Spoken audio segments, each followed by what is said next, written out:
They succeeded in securely picketing their animals at the side of the rock, where they could protect them by their unerring rifles from being stampeded. After the Pawnees had treed the two trappers on the rock, they picked up their dead and packed them off to their camp at the mouth of a little ravine a short distance away. In a few moments back they all came, mounted on fast ponies with their war paint and other fixings on, ready to renew the fight.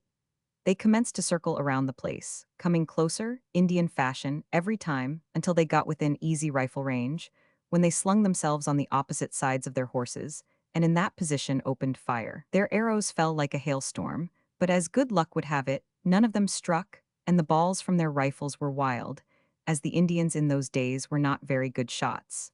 The rifle was a new weapon to them. The trappers at first were afraid the savages would surely try to kill the mules, but soon reflected that the Indians believed they had the dead wood on them, and the mules would come handy after they had been scalped. So they felt satisfied their animals were safe for a while anyhow. The men were taking in all the chances, however. Both kept their eyes skinned, and whenever one of them saw a stray leg or head, he drew a bead on it, and when he pulled the trigger, its owner tumbled over with a yell of rage from his companions. Whenever the savages attempted to carry off their dead, 64, the two trappers took advantage of the opportunity and poured in their shots every time with telling effect. By this time night had fallen, and the Indians did not seem anxious to renew the fight after dark, but they kept their mounted patrols on every side of the rock, at a respectable distance from such dead shots, watching to prevent the escape of the besieged. As they were hungry, one of the men went down under cover of the darkness to get a few buffalo chips with which to cook their rabbit and to change the animals to where they could get fresh grass. He returned safely to the summit of the rock, where a little fire was made and their supper prepared. They had to go without water all the time, and so did the mules. The men did not mind the want of it themselves, but they could not help pitying their poor animals that had had none since they left camp early that morning. It was no use to worry, though. The nearest water was at the river, and it would have been certain death to have attempted to go there unless the savages cleared out, and from all appearances they had no idea of doing that. What gave the trappers more cause for alarm than anything else was the fear that the Indians would fire the prairie in the morning and endeavor to smoke them out or burn them up. The grass was in just the condition to make a lively blaze, and they might escape the flames, and then they might not. It can well be imagined how eagerly they watched for the dawn of another day, perhaps the last for them. The first gray streaks of light had hardly peeped above the horizon, when, with an infernal yell, the Indians broke for the rock, and the trappers were certain that some new project had entered their heads. The wind was springing up pretty freshly, and nature seemed to conspire with the red devils if they really meant to burn the trappers out, and from the movements of the savages, that was what they expected. The Indians kept at a respectful distance from the range of the trappers' rifles, who chafed because they could not stop some of the infernal yelling with a few well-directed bullets, but they had to choke their rage and watch events closely. During a temporary lull in hostilities, one of the trappers took occasion to crawl down to where the mules were and shift them to the west side of the rock, where the wall was the highest, so that the flame and smoke might possibly pass by them without so much danger as where they were picketed before. He had just succeeded in doing this, and tearing up the long grass for several yards around the animals, was in the act of going back when his partner yelled out to him, "Look out, D. Enum, they've fired the prairie." He was back on the top of the rock in another moment and took in at a glance what was coming. The spectacle for a short interval was indescribably grand. The sun was shining with all the power of its rays on the huge clouds of smoke as they rolled down from the north, tinting them a glorious crimson. The two trappers had barely time to get under the shelter of a large projecting point of the rocky wall, when the wind and smoke swept down to the ground, and instantly they were enveloped in the darkness of midnight. They could not discern a single object, neither Indians, horses, the prairie, nor the sun, and what a terrible wind. The trappers stood breathless, clinging to the projections of rock, and did not realize the fire was so near them until they were struck in the face by pieces of burning buffalo chips that were carried toward them with the rapidity of the awful wind. They were now badly scared, for it seemed as if they were to be suffocated. They were saved, however, almost miraculously. The sheet of flame passed them 20 yards away. As the wind fortunately shifted at the moment, the fire reached the foot of the rock. The darkness was so intense that they did not discover the flame. They only knew that they were saved as the clear sky greeted them from behind the dense smoke cloud. Two of the Indians and their horses were caught in their own trap and perished miserably. They had attempted to reach the east side of the rock, so as to steal around to the other side where the mules were, and either cut them loose or crawl up on the trappers while bewildered in the smoke and kill them if they were not already dead. But they had proceeded only a few rods on their little expedition, when the terrible darkness of the smoke cloud overtook them, and soon the flames, from which there was no possible escape. All the game on the prairie which the fire swept over was killed too. Only a few buffalo were visible in that region before the fire, but even they were killed. The path of the flames, as was discovered by the caravans that passed over the trail a few days afterward, was marked with the crisp and blackened carcasses of wolves, coyotes, turkeys, grouse, and every variety of small birds indigenous to the region. Indeed, it seemed as if no living thing it had met escaped its fury. The fire assumed such gigantic proportions, and moved with such rapidity before the wind, that even the Arkansas River did not check its path for a moment. It was carried as readily across as if the stream had not been in its way. The first thought of the trappers on the rock was for their poor mules. One crawled to where they were, and found them badly singed, but not seriously injured. The men began to brighten up again when they knew that their means of transportation were relatively all right, and themselves also, and they took fresh courage, beginning to believe they should get out of their bad scrape after all. In the meantime, the Indians, with the exception of 3 or 4 left to guard the rock, so as to prevent the trappers from getting away, had gone back to their camp in the ravine, and were evidently concocting some new scheme for the discomfort of the besieged trappers. The latter waited patiently 2 or 3 hours for the development of events, snatching a little sleep by turns, which they needed much, for both were worn out by their constant watching. At last, when the sun was about 3 hours high, the Indians commenced their infernal howling again, and then the trappers knew they had decided upon something. So they were on the alert in a moment to discover what it was, and euchre them if possible. The devils this time had tied all their ponies together, covered them with branches of trees that they had gone up on the walnut for, packed some lodge skins on these, and then, driving the living breastworks before them, moved toward the rock. They proceeded cautiously but surely, and matters began to look very serious for the trappers. As the strange cavalcade approached, a trapper raised his rifle, and a masked pony tumbled over on the scorched sod dead. As one of the Indians ran to cut him loose, the other trapper took him off his feet by a well-directed shot. He never uttered a groan. The besieged now saw their only salvation was to kill the ponies, and so demoralize the Indians that they would have to abandon such tactics, and quicker than I can tell it. They had stretched 4 more out on the prairie, and made it so hot for the savages that they ran out of range and began to hold a council of war. Finding that their plan would not work, for as the last pony was shot, the rest stampeded and were running wild over the prairie. The Indians soon went back to their camp again, and the trappers now had a few spare moments in which to take an account of stock. They discovered, much to their chagrin, that they had used up all their ammunition except 3 or 4 loads, and despair hovered over them once more.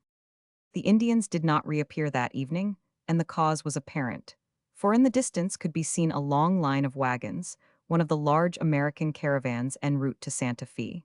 The savages had seen it before the trappers and had cleared out. When the train arrived opposite the rock, the relieved men came down from their little fortress, joined the caravan, and camped with the Americans that night on the walnut.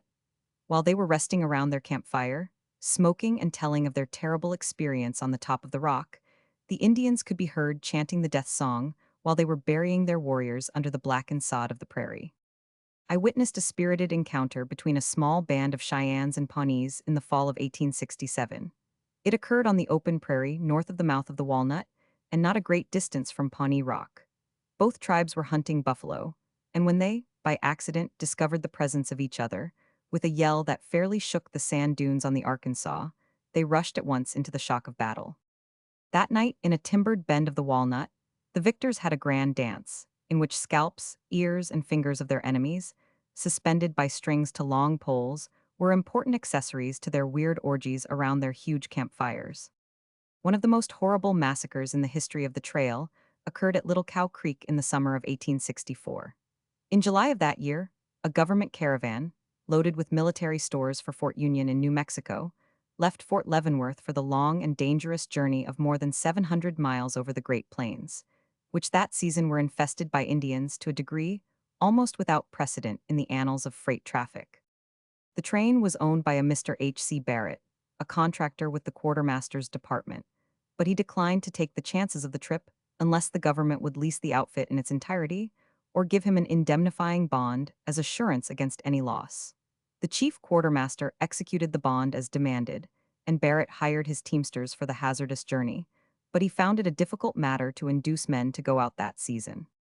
Among those whom he persuaded to enter his employ was a mere boy, named Magee, who came wandering into Leavenworth a few weeks before the train was ready to leave, seeking work of any description.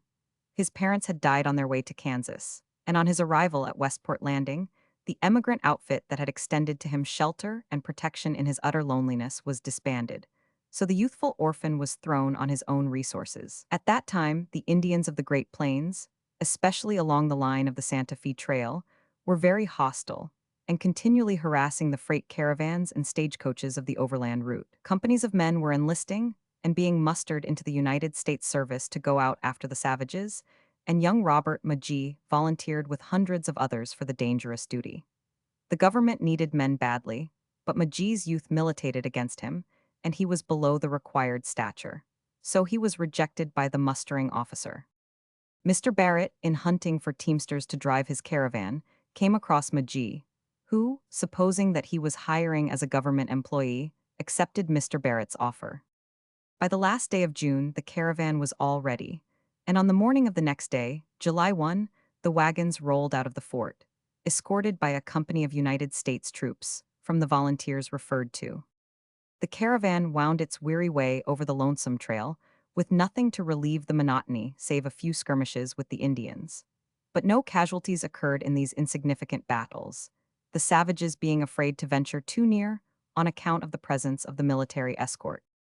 On the 18th of July, the caravan arrived in the vicinity of Fort Larned.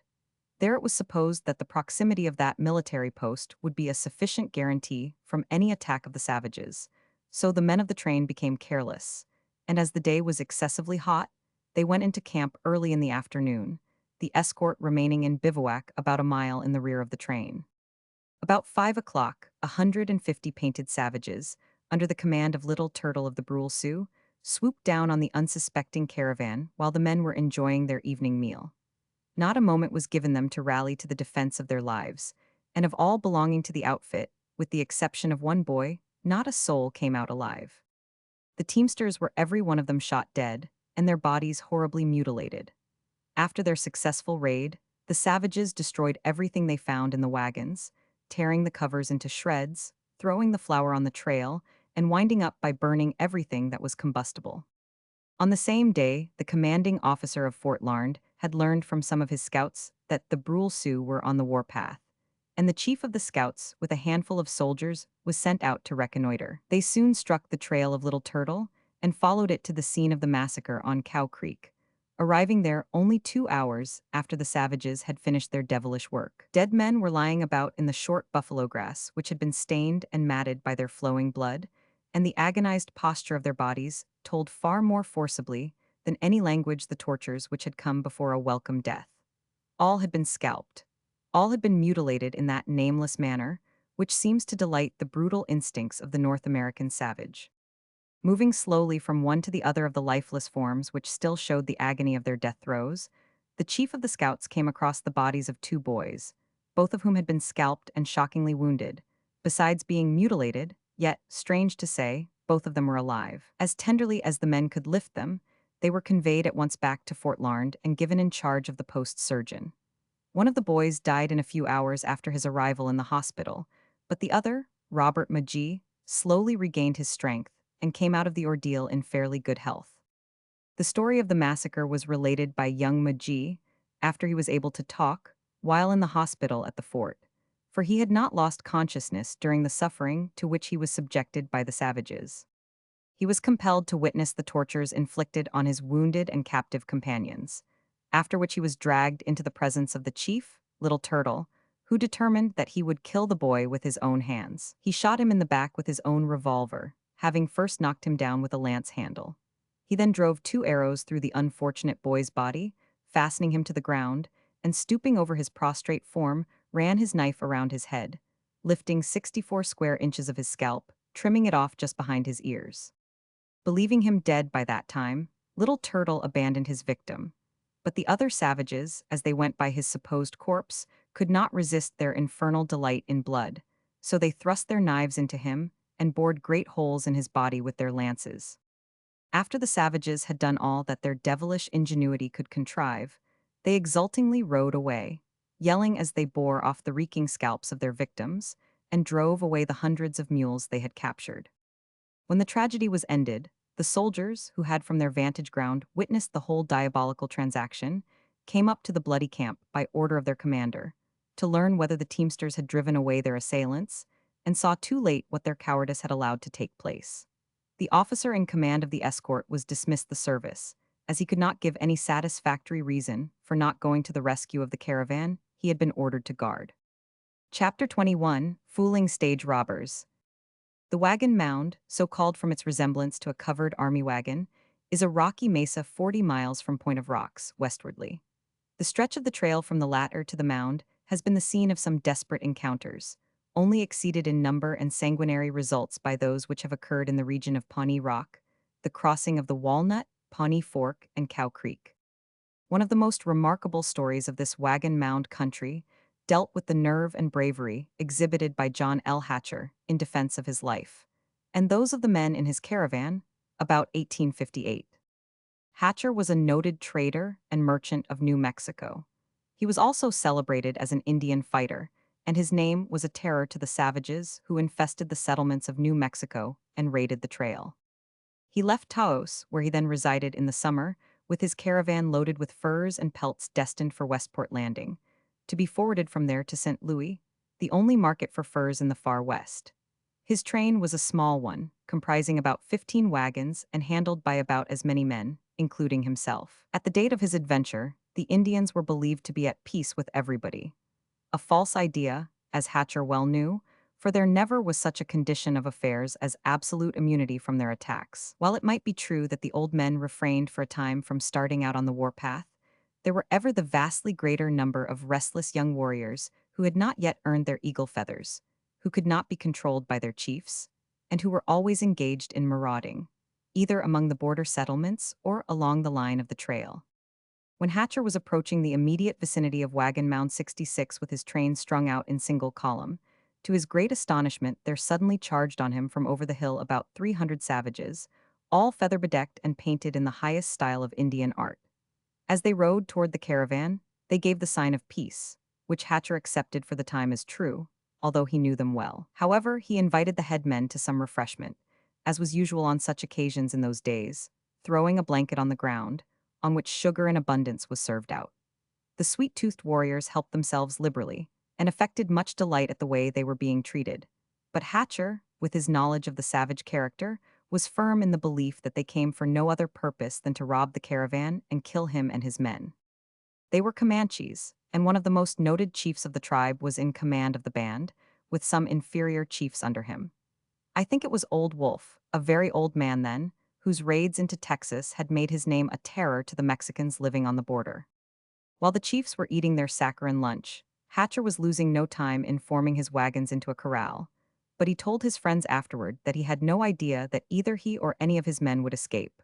Only 15 or 16 men against over 300 merciless savages, and those the worst on the continent, and a small corral. The chances were totally hopeless. Nothing but a desperate action could avail, and maybe not even that. Hatcher, after the other headmen had finished eating, asked the old chief to send his young warriors away over the hill. They were all sitting close to one of the wagons, Old Wolf, in fact, leaning against the wheel resting on his blanket, with Hatcher next him on his right. Hatcher was so earnest in his appeal to have the young men sent away, that both the venerable villain and his other chiefs rose and were standing. Without a moment's notice or the slightest warning, Hatcher reached with his left hand and grabbed Old Wolf by his scalp lock, and with his right drew his butcher knife from its scabbard and thrust it at the throat of the chief. All this was done in an instant, as quick as lightning. No one had time to move. The situation was remarkable. The little, wiry man, surrounded by 8 or 9 of the most renowned warriors of the dreaded Comanches, stood firm. Everybody was breathless. Not a word did the savages say. Hatcher then said again to Old Wolf in the most determined manner, "Send your young men over the hill at once, or I'll kill you right where you are," holding on to the hair of the savage with his left hand and keeping the knife at his throat. The other Indians did not dare to make a move. They knew what kind of a man Hatcher was. They knew he would do as he had said, and that if they attempted a rescue, he would kill their favorite chief in a second. Old Wolf shook his head defiantly in the negative. Hatcher repeated his order, getting madder all the time. Send your young men over the hill, I tell you. Old Wolf was still stubborn. He shook his head again. Hatcher gave him another chance. Send your young men over the hill, I tell you, or I'll scalp you alive as you are. Again the chief shook his head. Then Hatcher, still holding on the hair of his stubborn victim, commenced to make an incision in the head of Old Wolf, for the determined man was bound to carry out his threat, but he began very slowly.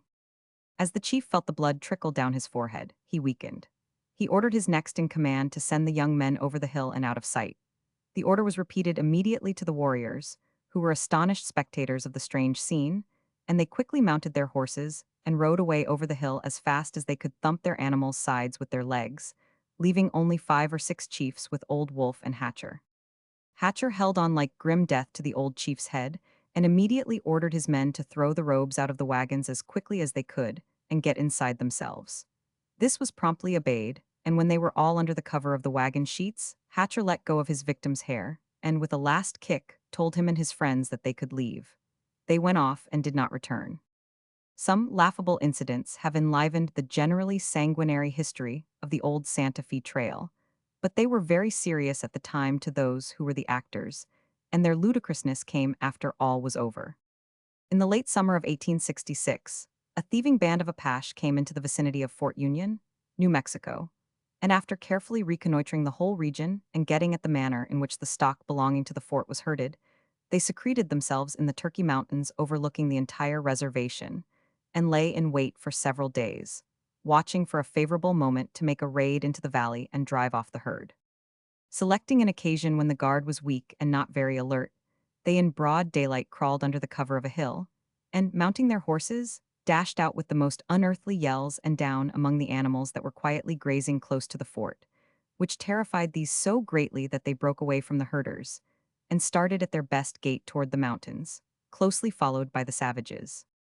The astonished soldiers used every effort to avert the evident loss of their charge, and many shots were exchanged in the running fight that ensued. But the Indians were too strong for them, and they were forced to abandon the chase. Among the herders was a bugler boy, who was remarkable for his bravery in the skirmish and for his untiring endeavors to turn the animals back toward the fort, but all without avail. On they went, with the savages, close to their heels, giving vent to the most vociferous shouts of exultation, and directing the most obscene and insulting gesticulations to the soldiers that were after them. While this exciting contest for the mastery was going on, an old Apache chief dashed in the rear of the bold bugler boy and could, without doubt, easily have killed the little fellow. But instead of doing this from some idea of a good joke or for some other incomprehensible reason, his natural bloodthirsty instinct was changed, and he merely knocked the bugler's hat from his head with the flat of his hand, and at the same time encouragingly stroked his hair, as much as to say, "You are a brave boy," and then rode off without doing him any harm. 30 years ago last August, I was riding from Fort Larned to Fort Union, New Mexico, in the overland coach. I had one of my clerks with me. We were the only passengers and arrived at Fort Dodge, which was the commencement of the long route, at midnight. There we changed drivers, and at the break of day were some 24 miles on our lonely journey. The coach was rattling along at a breakneck gait, and I saw that something was evidently wrong. Looking out of one of the doors, I noticed that our Jehu was in a beastly state of intoxication. It was a most dangerous portion of the trail. The Indians were not in the best of humors, and an attack was not at all improbable before we arrived at the next station, Fort Lyon. I said to my clerk that something must be done, so I ordered the driver to halt, which he did willingly, got out, and found that, notwithstanding his drunken mood, he was very affable and disposed to be full of fun. I suggested that he get inside the coach and lie down to sleep off his potations, to which he readily assented, while I and my clerk, after snugly fixing him on the cushions, got on the boot, I taking the lines, he seizing an old trace chain with which he pounded the mules along. For we felt ourselves in a ticklish predicament should we come across any of the brigands of the plains, on that lonely route with the animals to look out for, and only 2 of us to do the fighting. Suddenly, we saw sitting on the bank of the Arkansas River, about a dozen rods from the trail, an antiquated-looking savage with his war bonnet on, and armed with a long lance and his bow and arrows. We did not care a cent for him, but I thought he might be one of the tribe's runners, lying in wait to discover the condition of the coach, whether it had an escort, and how many were riding in it, and that then he would go and tell how ridiculously small the outfit was, and swoop down on us with a band of his colleagues that were hidden somewhere in the sand hills south of the river. He rose as we came near, and made the sign, after he had given vent to a series of hows, that he wanted to talk, but we were not anxious for any general conversation with his savage majesty just then, so my clerk applied the trace chain more vigorously to the tired mules, in order to get as many miles between him and the coach as we could before he could get over into the sand hills and back. It was, fortunately, a false alarm. The old warrior perhaps had no intentions of disturbing us. We arrived at Fort Lyon in good season, with our valorous driver absolutely sobered, requesting me to say nothing about his accident, which, of course, I did not. As has been stated, the caravans bound for Santa Fe and the various forts along the line of the old trail did not leave the eastern end of the route until the grass on the plains, on which the animals depended solely for subsistence the whole way, grew sufficiently to sustain them, which was usually about the middle of May. But a great many years ago, one of the high officials of the quartermaster's department at Washington, who had never been for a moment on duty on the frontier in his life, found a good deal of fault with what he thought the dilatoriness of the officer in charge at Fort Leavenworth, who controlled the question of transportation for the several forts scattered all over the West, for not getting the freight caravans started earlier, which the functionary at the Capitol said must and should be done. He insisted that they must leave the Missouri River by the middle of April, a month earlier than usual, and came out himself to superintend the matter. He made the contracts accordingly, easily finding contractors that suited him. He then wrote to headquarters in a triumphant manner that he had revolutionized the whole system of army transportation of supplies to the military posts. Delighted with his success, he rode out about the second week of May to Salt Creek, only 3 miles from the fort, and very much to his astonishment, found his teams, which he had believed to be on the way to Santa Fe a month ago, snugly encamped. They had started, just as was agreed. There are, or rather were, hundreds of stories current 35 years ago of stagecoach adventures on the trail. A volume could be filled with them, but I must confine myself to a few. John Kishom was a famous ranchman a long while ago, who had so many cattle that it was said he did not know their number himself. At one time, he had a large contract to furnish beef to an Indian agency in Arizona. He had just delivered an immense herd there, and very wisely, after receiving his cash for them, sent most of it on to Santa Fe in advance of his own journey. When he arrived there, he started for the Missouri River with $1,000 and sufficient small change to meet his current expenses on the road. The very first night out from Santa Fe, the coach was halted by a band of men who had been watching Kishom's movements from the time he left the agency in Arizona. The instant the stage came to a standstill, Kishom divined what it meant, and had time to thrust a roll of money down one of the legs of his trousers before the door was thrown back, and he was ordered to fork over what he had. He invited the robbers to search him, and to take what they might find, but said he was not in a financial condition at that juncture to turn over much. The thieves found his watch, took that, and then began to search him. As luck would have it, they entirely missed the roll that was down his leg, and discovered but a $2 bill in his vest. When he told them it was all he had to buy grub on the road, one of the robbers handed him a silver dollar, remarking as he did so, that a man who was mean enough to travel with only $2 ought to starve, but he would give him the dollar just to let him know that he was dealing with gentlemen. One of the essentials to the comfort of the average soldier is tobacco. He must have it. He would sooner forgo any component part of his ration than give it up.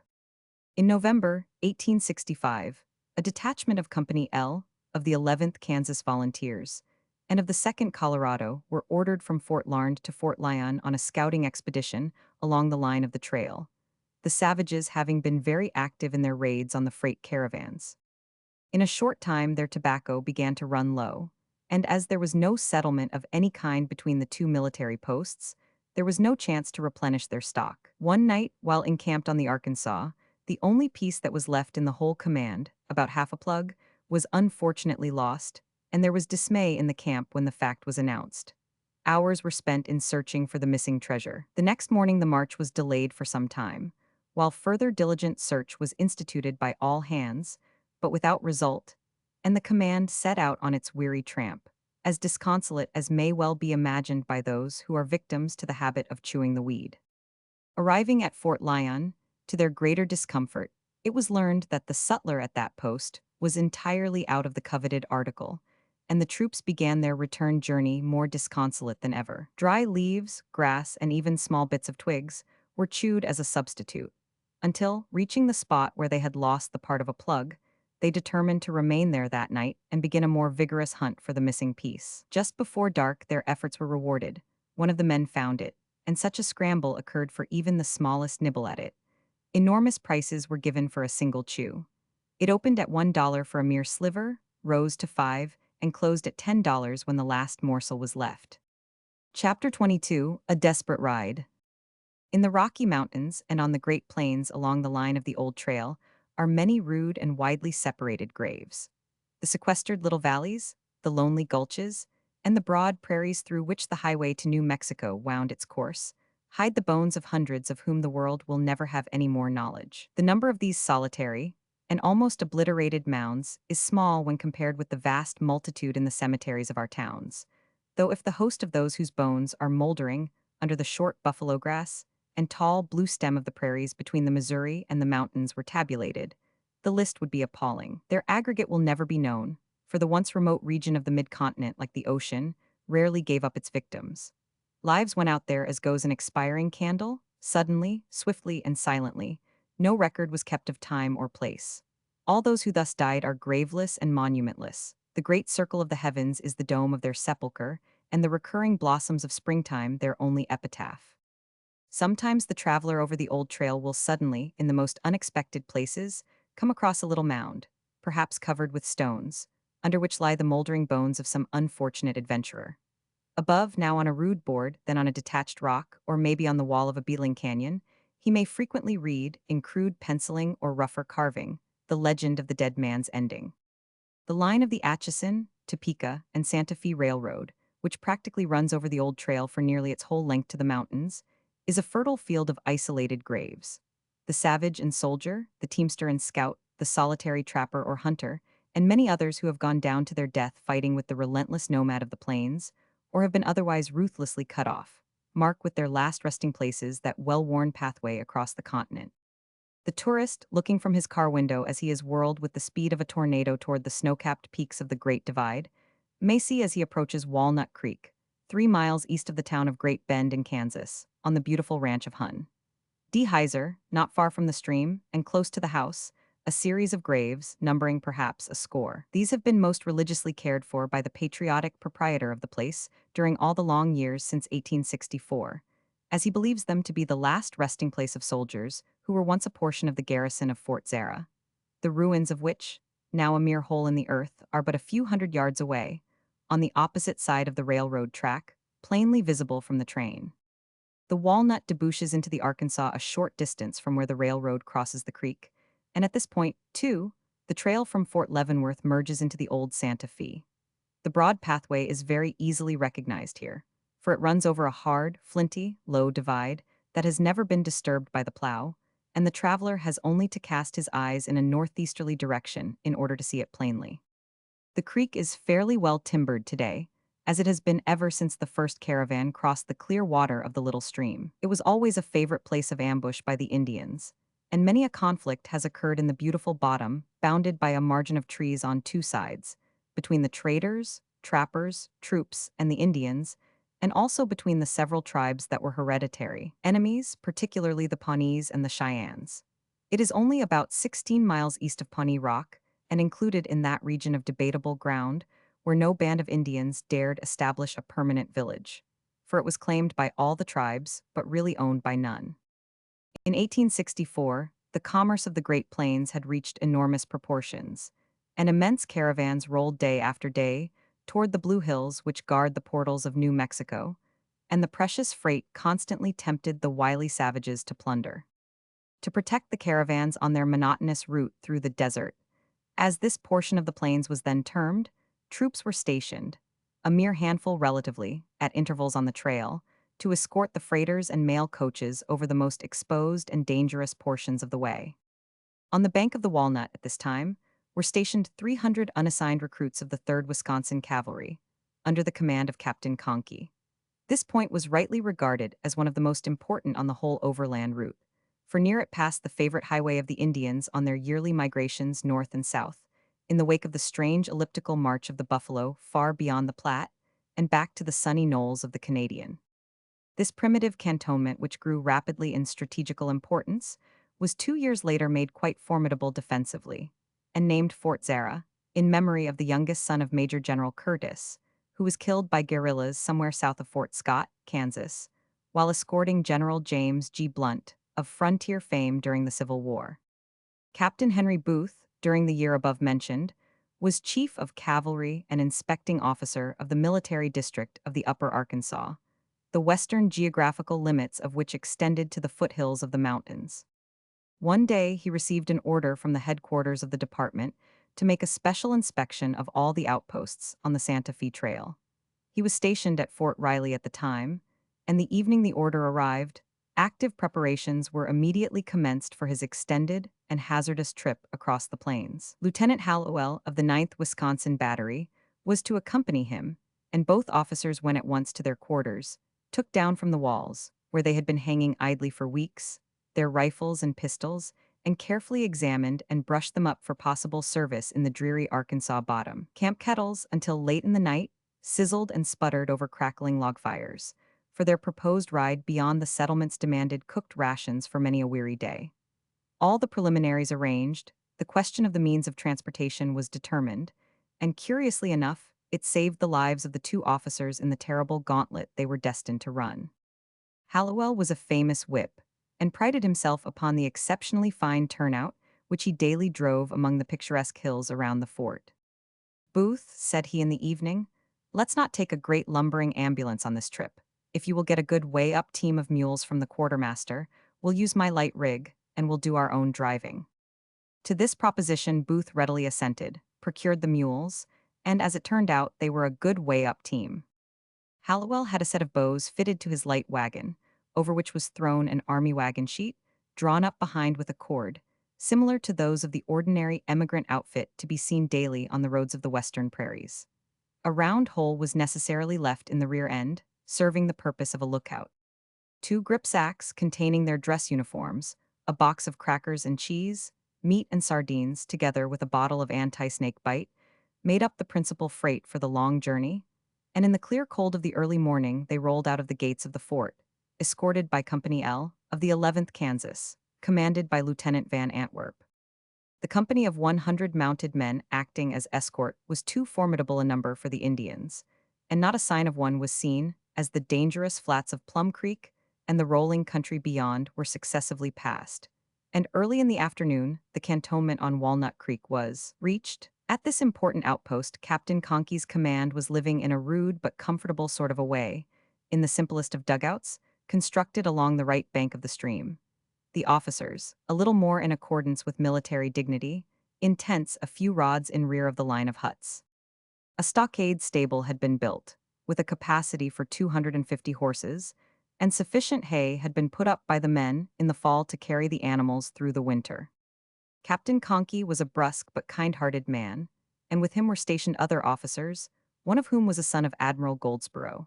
The morning after the arrival of the inspecting officers, a rigid examination of all the appointments and belongings of the place was made, and, as an immense amount of property had accumulated for condemnation, when evening came the books and papers were still untouched, so that branch of the inspection had to be postponed until the next morning. After dark, while sitting around the campfire, discussing the war, telling stories, etc., Captain Conkey said to Booth, "Captain, it won't require more than half an hour in the morning to inspect the papers and finish up what you have to do. Why don't you start your escort out very early, so it won't be obliged to trot after the ambulance, or you to poke along with it? You can then move out briskly and make time." Booth, acting upon what he thought at the time, an excellent suggestion, in a few moments went over the creek to Lieutenant Van Antwerp's camp, to tell him that he need not wait for the wagon in the morning, but to start out early, at 6:30 in advance. According to instructions, the escort marched out of camp at daylight next morning, while Booth and Hallowell remained to finish their inspection. It was soon discovered, however, that either Captain Conkey had underrated the amount of work to be done, or misjudged the inspecting officer's ability to complete it in a certain time, so almost 3 hours elapsed after the cavalry had departed before the task ended. At last everything was closed up, much to Hallowell's satisfaction, who had been chafing under the vexatious delay ever since the escort left. When all was in readiness, the little wagon drawn up in front of the commanding officer's quarters, and farewell said, Hallowell suggested to Booth the propriety of taking a few of the troops stationed there to go with them until they overtook their own escort, which must now be several miles on the trail to Fort Larned. Booth asked Captain Conkey what he thought of Hallowell's suggestion. Captain Conkey replied, "Oh, there's not the slightest danger. There hasn't been an Indian seen around here for over 10 days." If either Booth or Hallowell had been as well acquainted with the methods and character of the Plains Indians then as they afterward became, they would have insisted upon an escort. But both were satisfied that Captain Conkey knew what he was talking about, so they concluded to push on. Jumping into their wagon, Lieutenant Hallowell took the reins, and away they went rattling over the old log bridge that used to span the Walnut at the crossing of the old Santa Fe Trail, as light of heart as if riding to a dance.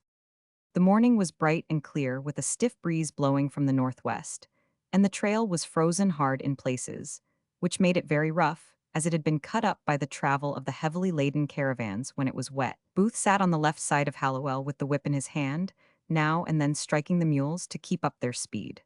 Hallowell started up a tune. He was a good singer, and Booth joined in as they rolled along, as oblivious of any danger as though they were in their quarters at Fort Riley. After they had proceeded some distance, Hallowell remarked to Booth, "The buffalo are grazing a long way from the road today, a circumstance that I think bodes no good."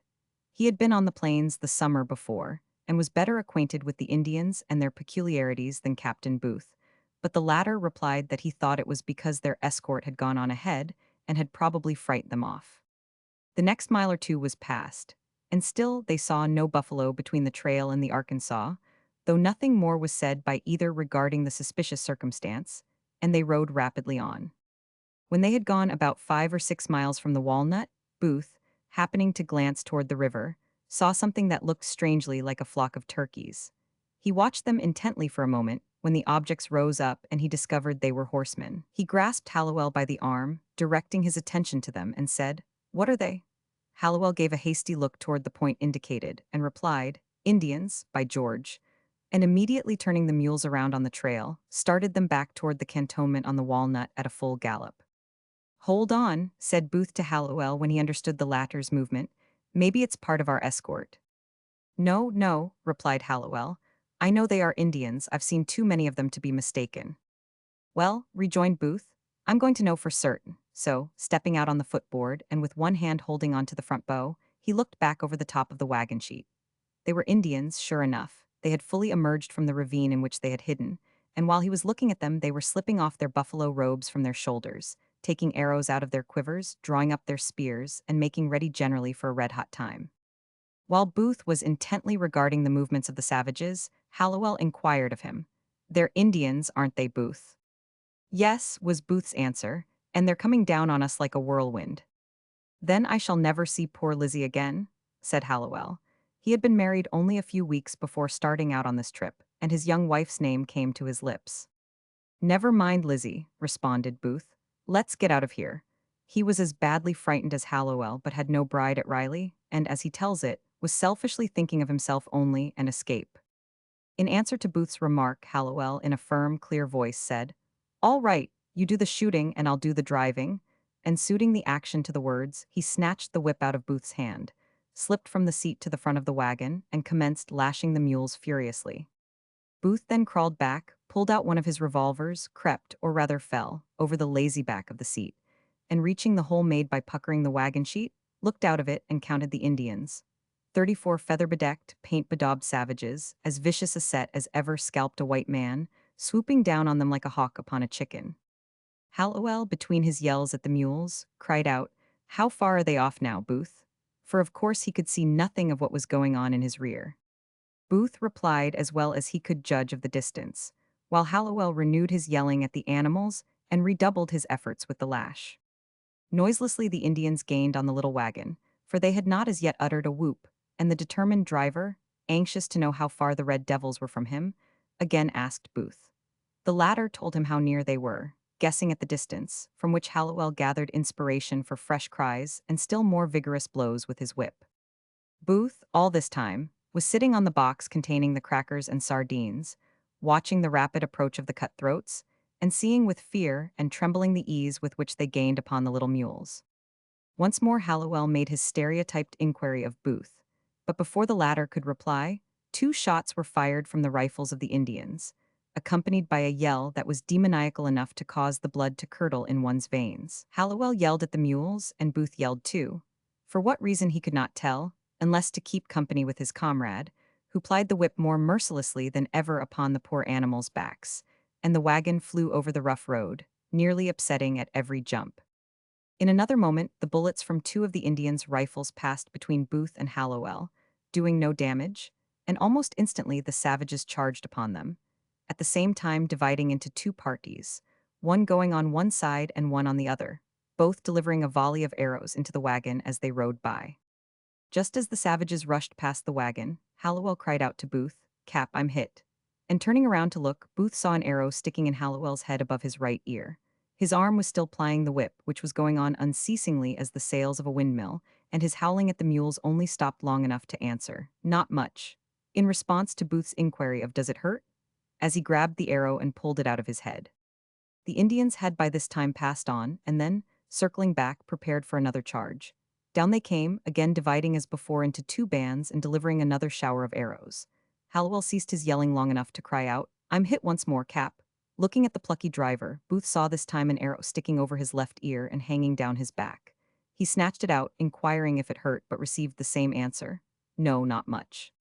Both men were now yelling at the top of their voices, and the mules were jerking the wagon along the rough trail at a fearful rate, frightened nearly out of their wits at the sight of the Indians and the terrible shouting and whipping of the driver. Booth crawled to the back end of the wagon again, looked out of the hole in the cover, and saw the Indians moving across the trail, preparing for another charge. One old fellow, mounted on a black pony, was jogging along in the center of the road behind them, but near enough and evidently determined to send an arrow through the puckered hole of the sheet. In a moment the savage stopped his pony and let fly. Booth dodged sideways. The arrow sped on its course, and whizzing through the opening, struck the black walnut lazy back of the seat, the head sticking out on the other side, and the sudden check causing the feathered end to vibrate rapidly with a vroom-ing sound.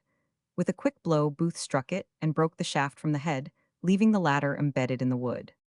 As quickly as possible, Booth rushed to the hole and fired his revolver at the old devil, but failed to hit him.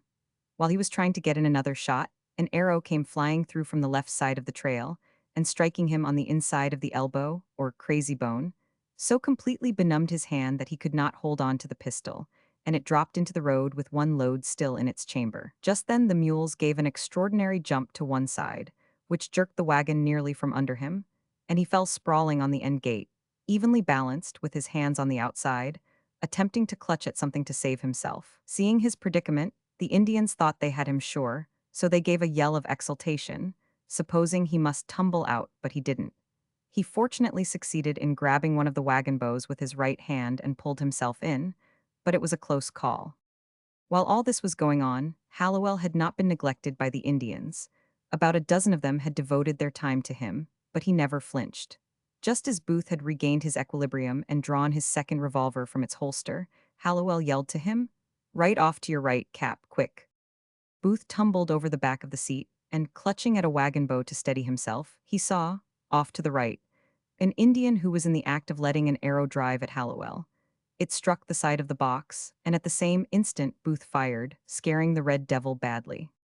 Back over the seat again, he rushed to guard the rear, only to find a young buck riding close to the side of the wagon, his pony running in the deep path made by the ox drivers in walking alongside of their teams. Putting his left arm around one of the wagon bows to prevent his being jerked out, Booth quietly stuck his revolver through the hole in the sheet. But before he could pull the trigger, the Indian flopped over on the off side of his pony, and nothing could be seen of him excepting one arm around his animal's neck and from the knee to the toes of one leg. Booth did not wait for him to ride up. He could almost hit the pony's head with his hand, so close was he to the wagon. Booth struck at the beast several times, but the Indian kept him right up in his place by whipping him on the opposite of his neck. Presently the plucky savage's arm began to move. Booth watched him intently, and saw that he had fixed an arrow in his bow under the pony's shoulder.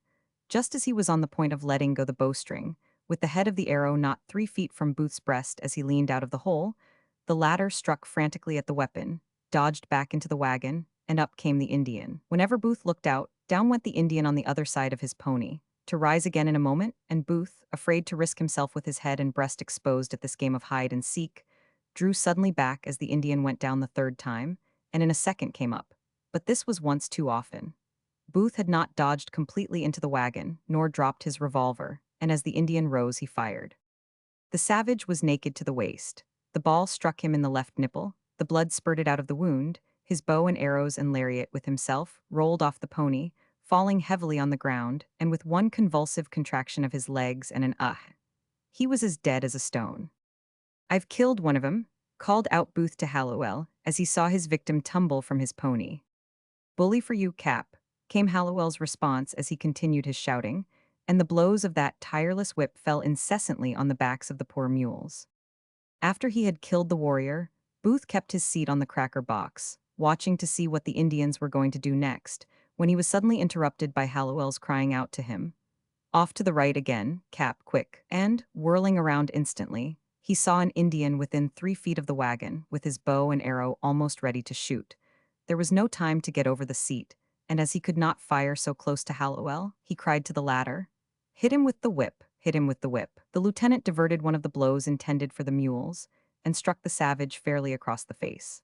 The whip had a knot in the end of it to prevent its unraveling, and this knot must have hit the Indian squarely in the eye, for he dropped his bow, put both hands up to his face, rubbed his eyes, and digging his heels into his pony's sides was soon out of range of a revolver. But nevertheless, he was given a parting shot as a sort of salute.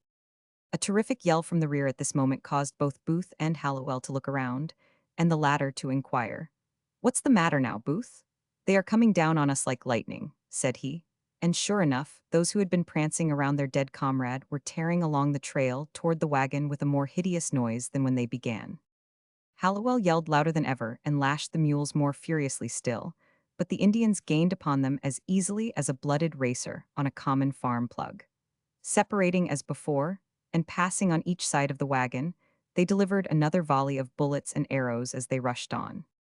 When this charge was made, Booth drew away from the hole in the rear and turned toward the Indians, but forgot that as he was sitting, with his back pressed against the sheet, his body was plainly outlined on the canvas.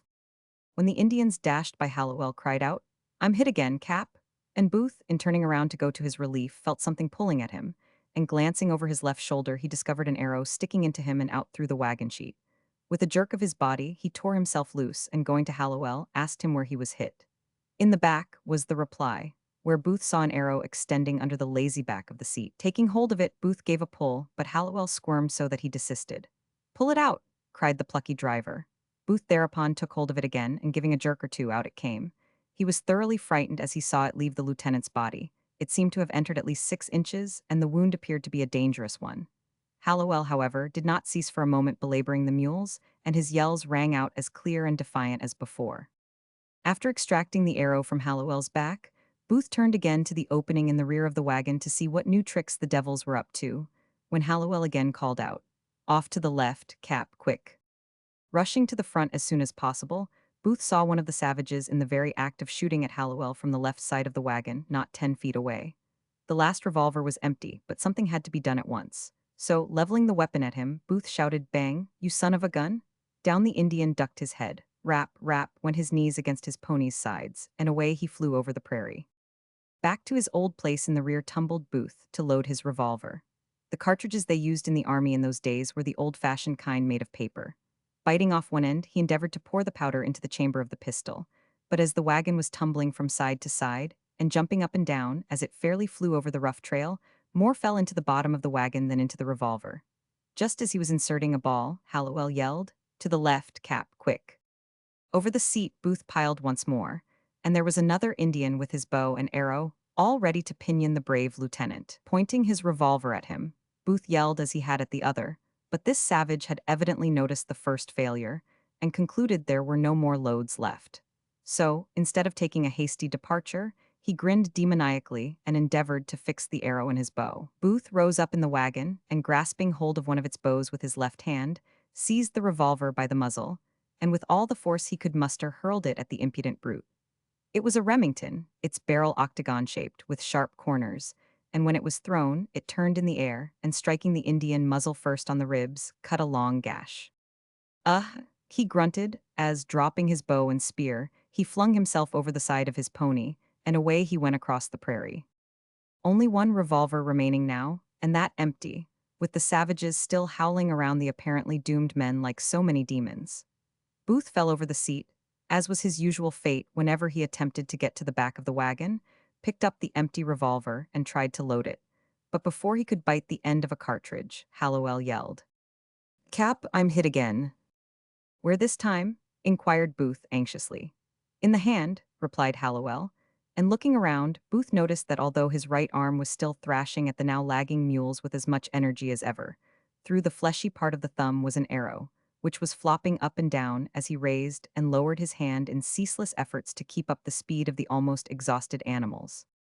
"Let me pull it out," said Booth, as he came forward to do so. "No, never mind," replied Hallowell. "Can't stop, can't stop." And down went the arm, and flip, flap went the arrow with it, until finally it tore through the flesh and fell to the ground. Along they bowled, the Indians yelling, and the occupants of the little wagon defiantly answering them, while Booth continued to struggle desperately with that empty pistol, in his vain efforts to load it. In another moment Hallowell shouted, "Booth, they are trying to crowd the mules into the sunflowers." Alongside of the trail huge sunflowers had grown the previous summer, and now their dry stalks stood as thick as a canebrake. If the wagon once got among them, it would be impossible for the mules to keep up their gallop. The savages seemed to realize this, for one huge old fellow kept riding alongside the off mule, throwing his spear at him, and then jerking it back with the thong, one end of which was fastened to his wrist. The near mule was constantly pushed further and further from the trail by his mate, which was jumping frantically, scared out of his senses by the Indian. At this perilous juncture, Booth stepped out on the footboard of the wagon, and holding on by a bow, commenced to kick the frightened mule vigorously, while Hallowell pulled on one line, whipping and yelling at the same time. So together they succeeded in forcing the animals back into the trail. The Indians kept close to the mules in their efforts to force them into the sunflowers, and Booth made several attempts to scare the old fellow that was nearest by pointing his empty revolver at him, but he would not scare, so in his desperation Booth threw it at him. He missed the old brute, but hit his pony just behind its rider's leg, which started the animal into a sort of a stampede. His ugly master could not control him, and thus the immediate peril from the persistent cuss was delayed. Now the pair were absolutely without firearms of any kind, with nothing left except their sabers and valises, and the savages came closer and closer. In turn, the two swords were thrown at them as they came almost within striking distance. Then followed the scabbards, as the howling fiends surrounded the wagon and attempted to spear the mules. Fortunately, their arrows were exhausted. The cantonment on the Walnut was still a mile and a half away, and there was nothing for our luckless travelers to do but whip and kick, both of which they did most vigorously. Hallowell sat as immovable as the Sphinx, excepting his right arm, which from the moment they had started on the back trail had not once ceased its incessant motion. Happening to cast his eyes back on the trail, Booth saw to his dismay 12 or 15 of the savages coming up on the run with fresh energy, their spears poised ready for action, and he felt that something must be done very speedily to divert them. For if these added their number to those already surrounding the wagon, the chances were they would succeed in forcing the mules into the sunflowers, and his scalp and Hallowell's would dangle at the belt of the leader. Glancing around in the bottom of the wagon for some kind of weapon, his eye fell on the two valises containing the dress suits. He snatched up his own and threw it out while the pursuers were yet 5 or 6 rods in the rear. The Indians noticed this new trick with a great yell of satisfaction, and the moment they arrived at the spot where the valise lay, all dismounted. One of them, seizing it by the two handles, pulled with all his strength to open it, and when he failed, another drew a long knife from under his blanket and ripped it apart. He then put his hand in, pulling out a sash, which he began to wind around his head, like a negress with a bandana, letting the tassels hang down his back. While he was thus amusing himself, one of the others had taken out a dress coat, a third a pair of drawers, and still another a shirt, which they proceeded to put on, meanwhile dancing around and howling. Booth told Hallowell of the sacrifice of the valise and said, "I'm going to throw out yours." "All right," replied Hallowell. "All we want is time." So out it went on the trail and shared the same fate as the other. The lull in hostilities caused by their outstripping their pursuers gave the almost despairing men time to talk over their situation. Hallowell said he did not propose to be captured and then butchered or burned at the pleasure of the Indians. He said to Booth, "If they kill one of the mules and so stop us, let's kick, strike, throw dirt or anything, and compel them to kill us on the spot." So it was agreed, if the worst came to the worst, to stand back to back and fight. During this discussion, the arm of Hallowell still plied the effective lash, and they drew perceptibly nearer the camp. And as they caught the first glimpse of its tents and dugouts, hope sprang up within them. The mules were panting like a hound after a deer. Wherever the harness touched them, it was white with lather, and it was evident they could keep on their feet but a short time longer. Would they hold out until the bridge was reached? The whipping and the kicking had but little effect on them now. They still continued their gallop, but it was slower and more labored than before. The Indians who had torn open the valises had not returned to the chase, and although there were still a sufficient number of the fiends pursuing to make it interesting, they did not succeed in spearing the mules, as at every attempt the plucky animals would jump sideways or forward and evade the impending blow. The little log bridge was reached. The savages had all retreated, but the valorous Hallowell kept the mules at their fastest pace. The bridge was constructed of half-round logs, and of course was extremely rough. The wagon bounded up and down enough to shake the teeth out of one's head as the little animals went flying over it. Booth called out to Hallowell, "No need to drive so fast now, the Indians have all left us." But he replied, "I ain't going to stop until I get across." And down came the whip, on sped the mules, not breaking their short gallop until they were pulled up in front of Captain Conkey's quarters. The rattling of the wagon on the bridge was the first intimation the garrison had of its return. The officers came running out of their tents, the enlisted men poured out of their dugouts like a lot of ants, and Booth and Hallowell were surrounded by their friends in a moment. Captain Conkey ordered his bugler to sound "boots and saddles," and in less than 10 minutes 90 troopers were mounted, and with the captain at their head started after the Indians.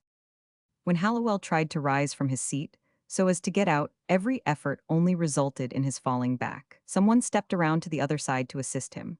When it was discovered that the skirt of his overcoat had worked outside of the wagon sheet and hung over the edge, and that 3 or 4 of the arrows fired at him by the savages had struck the side of the wagon, and, passing through the flap of his coat, had pinned him down. Booth pulled the arrows out and helped him up. He was pretty stiff from sitting in his cramped position so long, and his right arm dropped by his side as if paralyzed. Booth stood looking on while his comrades' wounds were being dressed when the adjutant asked him, "What makes you shrug your shoulders so?" He answered, "I don't know, something makes it smart." The officer looked at him and said, "Well, I don't wonder I should think it would smart. Here's an arrowhead sticking into you," and he tried to pull it out, but it would not come. Captain Goldsborough then attempted it, but was not any more successful. The doctor then told them to let it alone, and he would attend to Booth after he had done with Hallowell. When he examined Booth's shoulder, he found that the arrowhead had struck the thick portion of the shoulder blade and had made 2 complete turns, wrapping itself around the muscles, which had to be cut apart before the sharp point could be withdrawn. Booth was not seriously hurt. Hallowell, however, had received 2 severe wounds.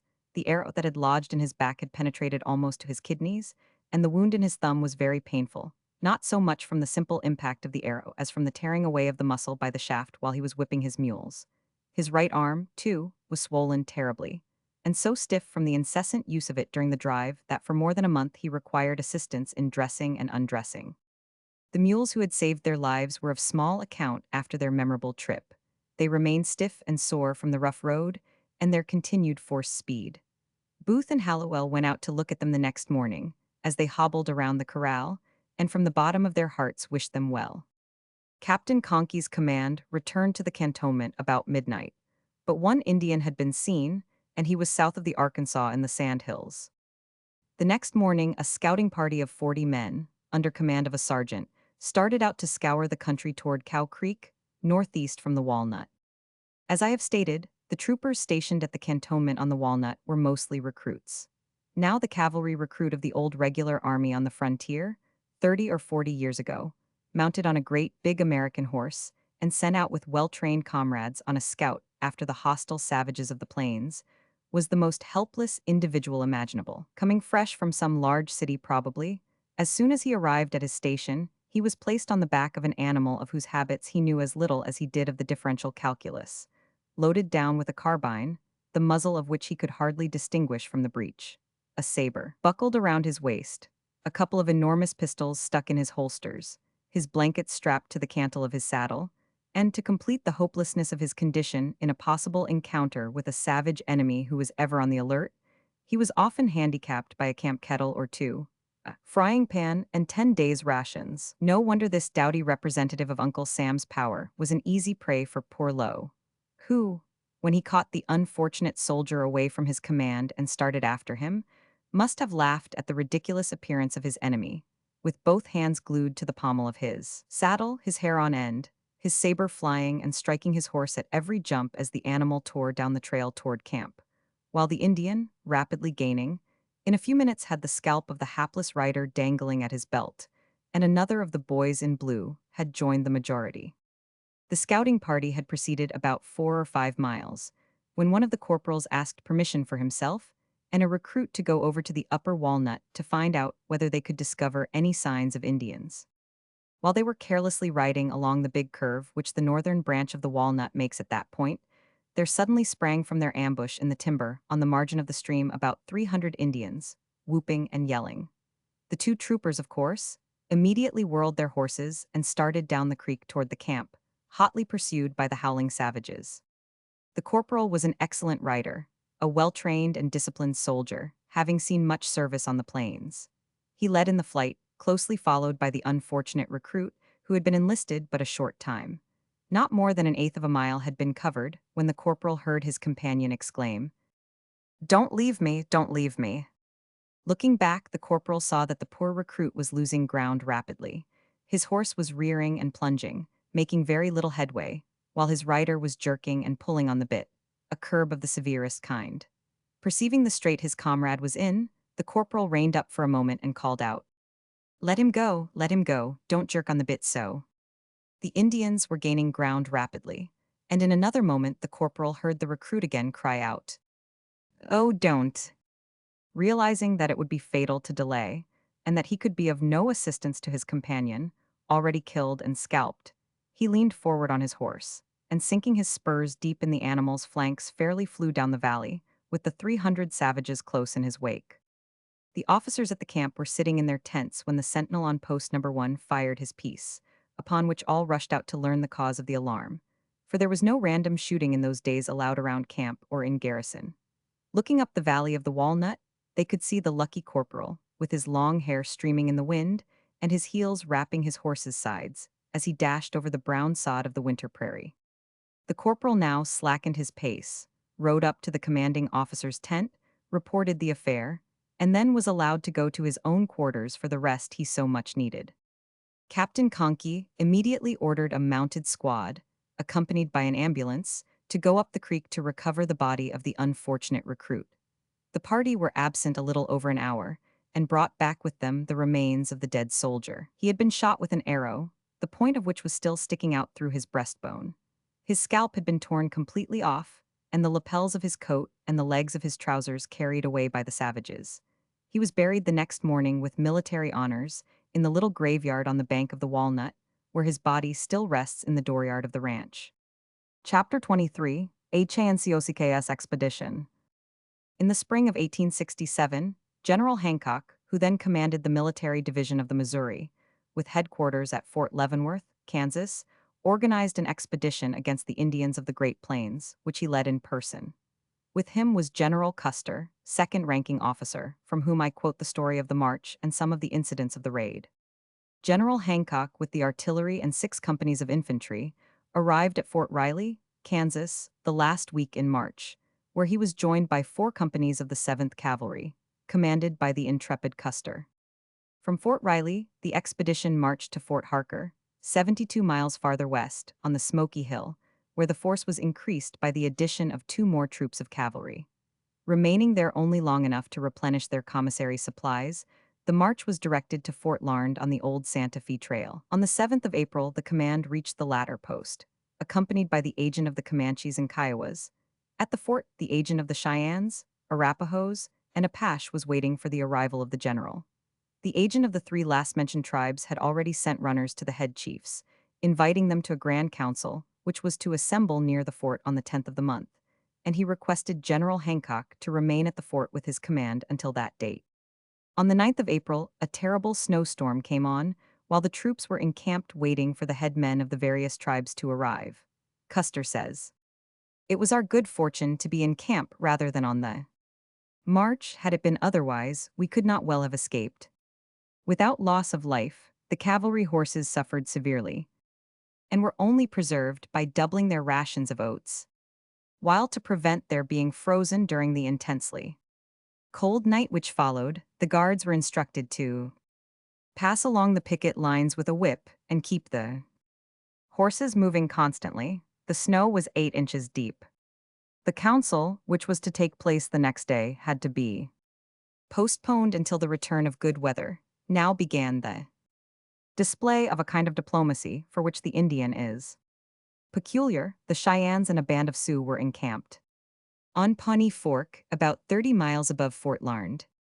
They neither desired to move nearer to us or have us approach nearer to them. On the morning of the 11th, they sent us word that they had started to visit us, but, discovering a large herd of buffalo near their camp, they had stopped to procure a supply of meat. This message was not received with much confidence, nor was a buffalo hunt deemed of sufficient importance to justify the Indians in breaking their engagement. General Hancock decided, however, to delay another day when, if the Indians still failed to come in, he would move his command to the vicinity of their village and hold the conference there.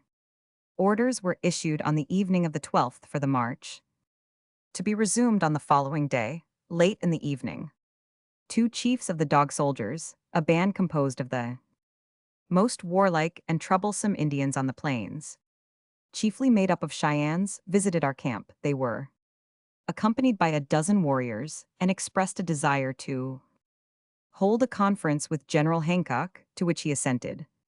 A large council fire was built in front of the general's tent, and all the officers of his command assembled there. A tent had been erected for the accommodation of the chiefs, a short distance from the generals, before they could feel equal to the occasion, and in order to obtain time to collect their thoughts, they desired that supper might be prepared for them, which was done. When finally ready, they advanced from their tent to the council fire in single file, accompanied by their agent and an interpreter.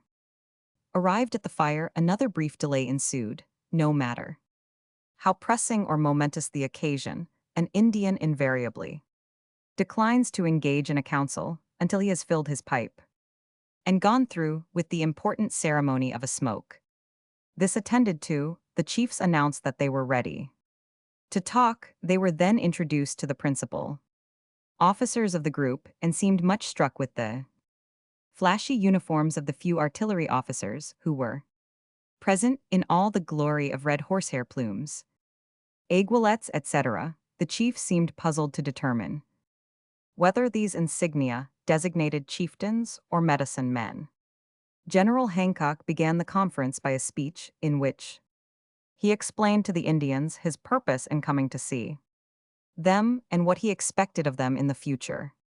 He particularly informed them that he was not there to make war but to promote peace. Then, expressing his regrets that more of the chiefs had not visited him, he announced his intention of proceeding on the morrow with his command to the vicinity of their village, and there holding a council with all the chiefs. Tall Bull, a fine, warlike-looking chieftain, replied to General Hancock, but his speech contained nothing important, being made up of allusions to the growing scarcity of the buffalo, his love for the white man, and the usual hint that a donation in the way of refreshments would be highly acceptable. He added that he would have nothing new to say at the village, rightly concluding that the Indians did not intend to come to our camp as they had at first agreed to. It was decided to move nearer their village. On the morning following the conference, our entire force therefore marched from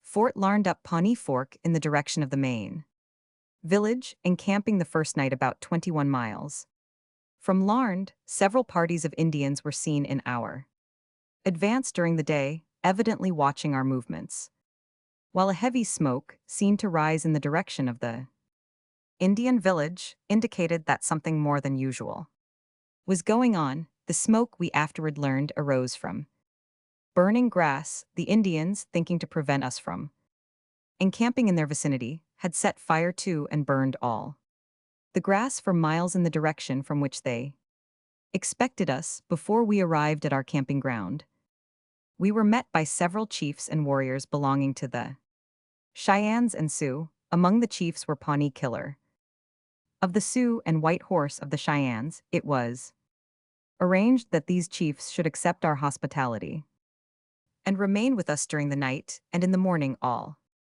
the chiefs of the two tribes then in the village were to come to General Hancock's headquarters and hold a council. On the morning of the 14th, Pawnee Killer left our camp at an early hour, as he said, for the purpose of going to the village to bring in the other chiefs to the council. 9 o'clock had been agreed upon as the time at which the council should assemble. The hour came, but the chiefs did not. Now an Indian council is not only often an important but always an interesting occasion. At this juncture, Bull Bear, an influential chief among the Cheyennes, came in and reported that the chiefs were on their way to our camp but would not be able to reach it for some time. This was a mere artifice to secure delay. General Hancock informed Bull Bear that, as the chiefs could not arrive for some time, he would move his forces up the stream nearer the village, and the council could be held at our camp that night. To this proposition Bull Bear gave his consent. At 11 a.m. we resumed the march, and had proceeded but a few miles when we witnessed one of the finest and most imposing military displays, according to the Indian art of war, which it has been my lot to behold. It was nothing more nor less than an Indian line of battle drawn directly across our line of march, as if to say, thus far and no further. Most of the Indians were mounted, all were bedecked in their brightest colors, their heads crowned with the brilliant war bonnet, their lances bearing the crimson pennant, bows strung, and quivers full of barbed arrows. In addition to these weapons, which with the hunting knife and tomahawk are considered as forming the armament of the warrior, each one was supplied with either a breech-loading rifle or revolver, sometimes with both. The latter obtained through the wise forethought and strong love of fair play which prevails in the Indian department, which, seeing that its wards are determined to fight, is equally determined that there shall be no advantage taken, but that the two sides shall be armed alike, proving too, in this manner, the wonderful liberality of our government, which is not only able to furnish its soldiers with the latest style of breech-loaders to defend it and themselves, but is equally able and willing to give the same pattern of arms to the common foe. The only difference is that if the soldier loses his weapon, he is charged double price for it, while to avoid making any such charge against the Indian, his weapons are given him without conditions attached. In the line of battle before us there were several hundred Indians, while further to the rear and at different distances were other organized bodies, acting apparently as reserves. Still further behind were small detachments, who seemed to perform the duty of couriers, and were held in readiness to convey messages to the village. The ground beyond was favorable for an extended view, and as far as the eye could reach, small groups of individuals could be seen in the direction of the village. These were evidently parties of observation, whose sole object was to learn the result of our meeting with the main body and hasten with the news to the village.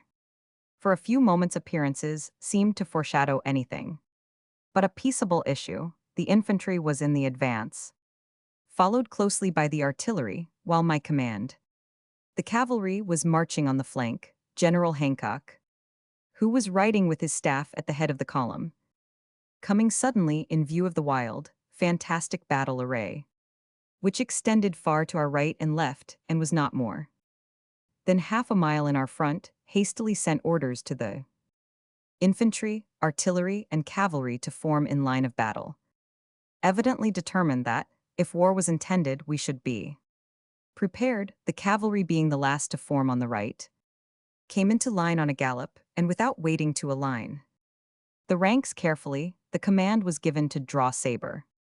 As the bright blades flashed from their scabbards into the morning sunlight, and the infantry brought their muskets. To a carry, a contrast was presented which, to a military eye, could but be striking, here in battle array facing each other were the representatives of civilized and barbarous warfare. The one with few modifications stood clothed in the same rude style of dress, bearing the same patterned shield and weapon that his ancestors had borne centuries before. The other confronted him in the dress and supplied with the implements of war which an advanced stage of civilization had pronounced the most perfect. Was the comparative superiority of these two classes to be subjected to the mere test of war here? All was eager anxiety and expectation. Neither side seemed to comprehend the object or intentions of the other. Each was waiting for the other to deliver the first blow. A more beautiful battleground could not have been chosen. Not a bush or even the slightest irregularity of ground intervened between the two lines, which now stood frowning and facing each other. Chiefs could be seen riding along the line, as if directing and exhorting their braves to deeds of heroism. After a few moments of painful suspense, General Hancock, accompanied by General A. J. Smith and other officers, rode forward and through an interpreter invited the chiefs to meet us midway for the purpose of an interview.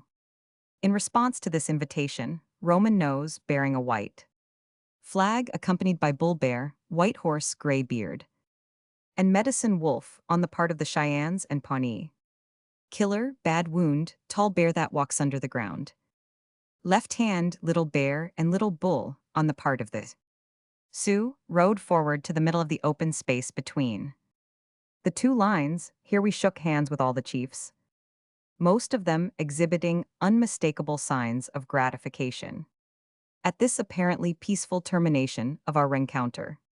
General Hancock very naturally inquired the object of the hostile attitude displayed before us, saying to the chiefs that if war was their object, we were ready then and there to participate. Their immediate answer was that they did not desire war but were peacefully disposed. They were then told that we would continue our march toward the village and encamp near it, but would establish such regulations that none of the soldiers would be permitted to approach or disturb them. An arrangement was then effected by which the chiefs were to assemble at General Hancock's headquarters as soon as our camp was pitched. The interview then terminated, and the Indians moved off in the direction of their village, we following leisurely.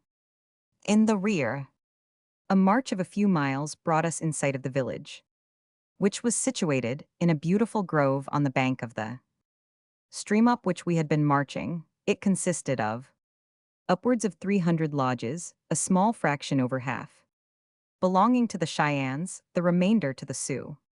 Like all Indian encampments, the ground chosen was a most romantic spot, and at the same time fulfilled in every respect the requirements of a good camping ground. Wood, water, and grass were abundant. The village was placed on a wide level plateau, while on the north and west, at a short distance off, rose high bluffs which admirably served as a shelter against the cold winds which at that season of the year prevail from those directions. Our tents were pitched within a mile of the village. Guards were placed between to prevent intrusion upon our part. We had scarcely pitched our tents when Roman Nose, Bull Bear, Gray Beard, and Medicine Wolf, all prominent chiefs of the Cheyenne nation, came into camp with the information that upon our approach their women and children had all fled from the village, alarmed by the presence of so many soldiers, and imagining a second Chivington massacre to be intended.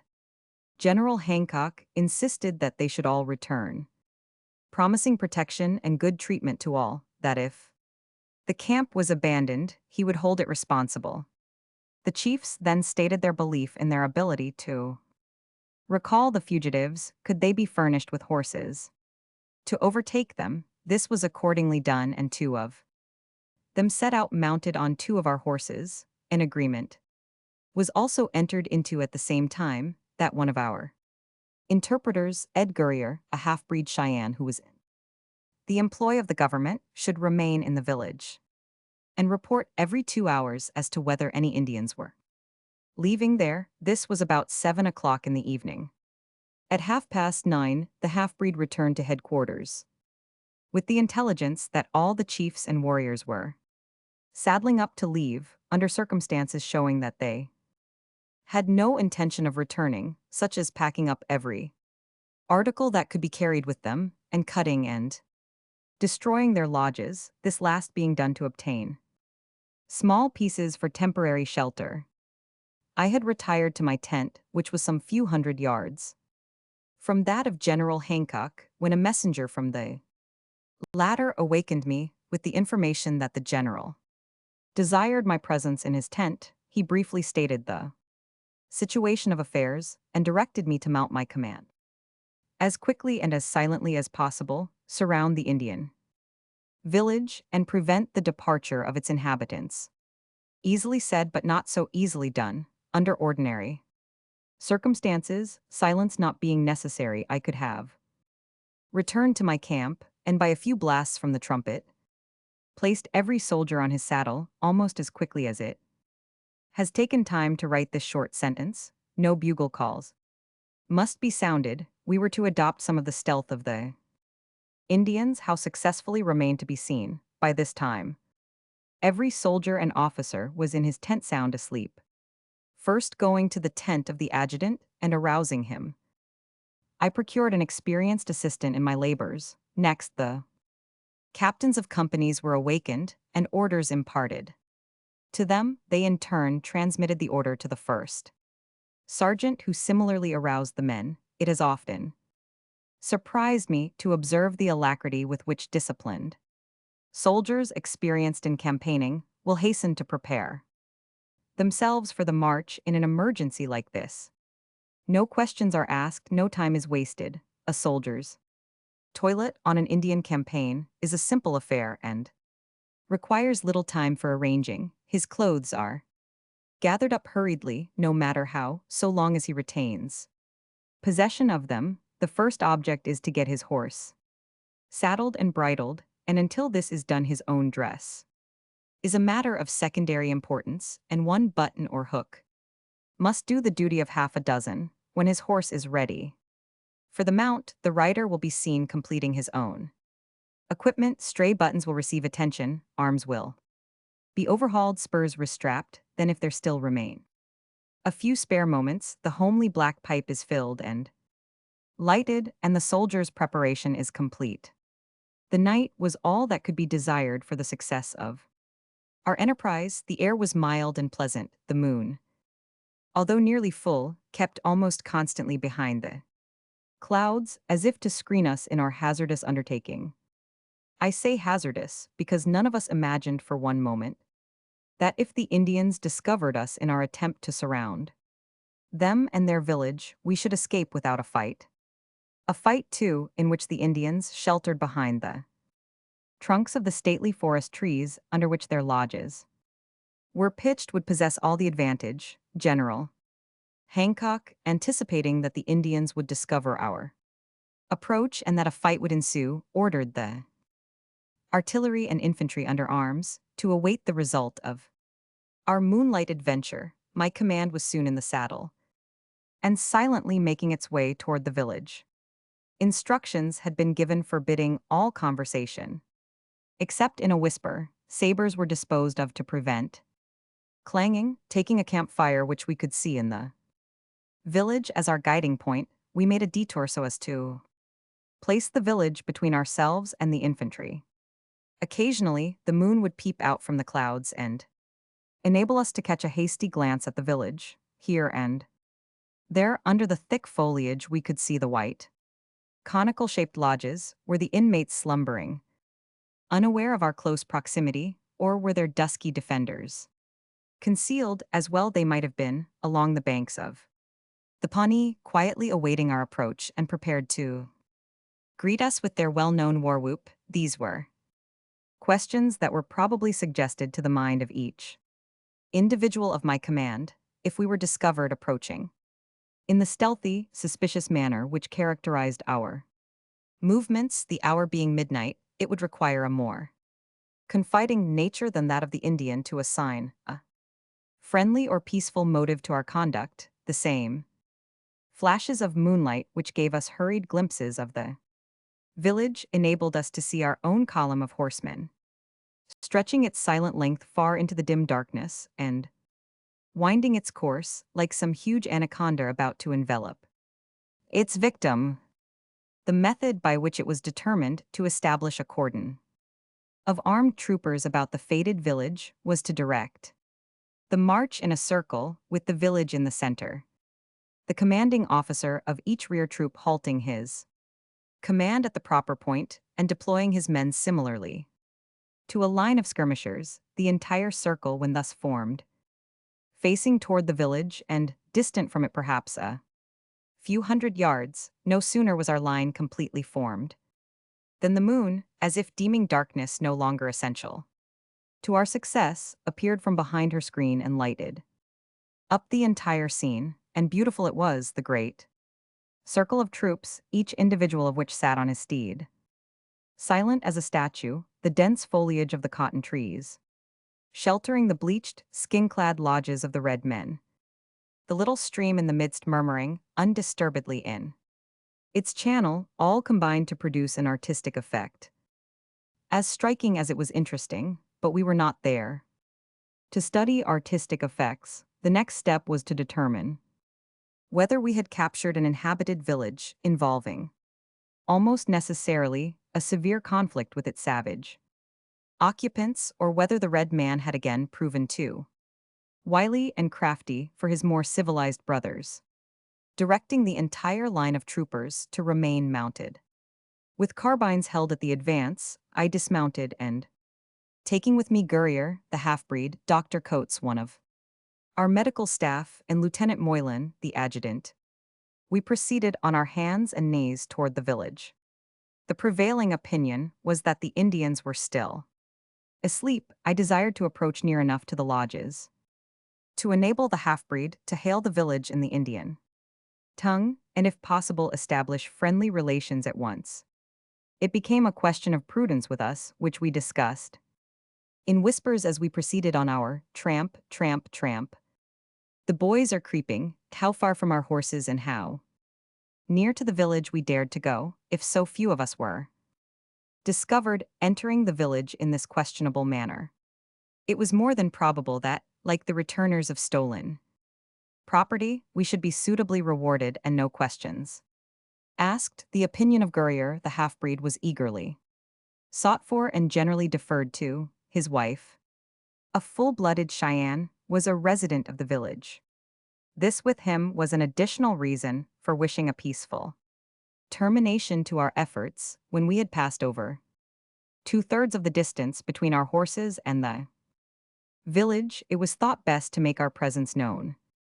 Thus far not a sound had been heard to disturb the stillness of the night. Gurrier called out at the top of his voice in the Cheyenne tongue. The only response came from the throats of a score or more of Indian dogs, which set up fierce barking. At the same time, one or two of our party asserted that they saw a figure moving beneath the trees. Gurrier repeated his summons, but with no better results than before. A hurried consultation ensued. The presence of so many dogs in the village was regarded by the half-breed as almost positive assurance that the Indians were still there. Yet it was difficult to account for their silence. Gurrier, in a loud tone, repeated who he was, and that our mission was friendly. Still no answer. He then gave it as his opinion that the Indians were on the alert and were probably waiting in the shadow of the trees for us to approach nearer, when they would pounce upon us. This comforting opinion induced another conference. We must ascertain the truth of the matter. Our party could do this as well as a larger number, and to go back and send another party in our stead could not be thought of. Forward was the verdict. Each one grasped his revolver, resolved to do his best, whether it was in running or fighting. I think most of us would have preferred to take Our own chances at running, we had approached near enough to see that some of the lodges were detached some distance from the main encampment. Selecting the nearest of these, we directed our advance on it while all of us were full of the spirit of adventure and were further encouraged with the idea that we were in the discharge of our duty. There was scarcely one of us who would not have felt more comfortable if we could have got back to our horses without loss of pride, yet nothing under the circumstances but a positive order would have induced anyone to withdraw. Cautiously approaching, on all fours to within a few yards of the nearest lodge, occasionally halting and listening to discover whether the village was deserted or not, we finally decided that the Indians had fled before the arrival of the cavalry and that none but empty lodges were before us. This conclusion, somewhat emboldened as well as accelerated our progress. Arriving at the first lodge, one of our party raised the curtain or mat which served as a door, and the doctor and myself entered. The interior of the lodge was dimly lighted by the dying embers of a small fire built in the center. All around us were to be seen the usual adornments and articles which constitute the household effects of an Indian family. Buffalo robes were spread like carpets over the floor. Head mats used to recline on were arranged as if for the comfort of their owners. Parfleches, a sort of Indian bandbox with their contents apparently undisturbed, were carefully stowed away under the edges or borders of the lodge. These, with the doormats, paint bags, rawhide ropes, and other articles of Indian equipment, were left as if the owners had only absented themselves for a brief period to complete the picture of an Indian lodge. Over the fire hung a camp kettle, in which, by means of the dim light of the fire, we could see what had been intended for the supper of the late occupants of the lodge. The doctor, ever on the alert to discover additional items of knowledge, whether pertaining to history or science, snuffed the savory odors which arose from the dark recesses of the mysterious kettle, casting about the lodge for some instrument to aid him in his pursuit of knowledge. He found a horn spoon, with which he began his investigation of the contents, finally succeeding in getting possession of a fragment which might have been the half of a duck or rabbit, judging from its size merely. "Ah," said the doctor, in his most complacent manner, "here is the opportunity I have long been waiting for. I have often desired to test the Indian mode of cooking. What do you suppose this is?"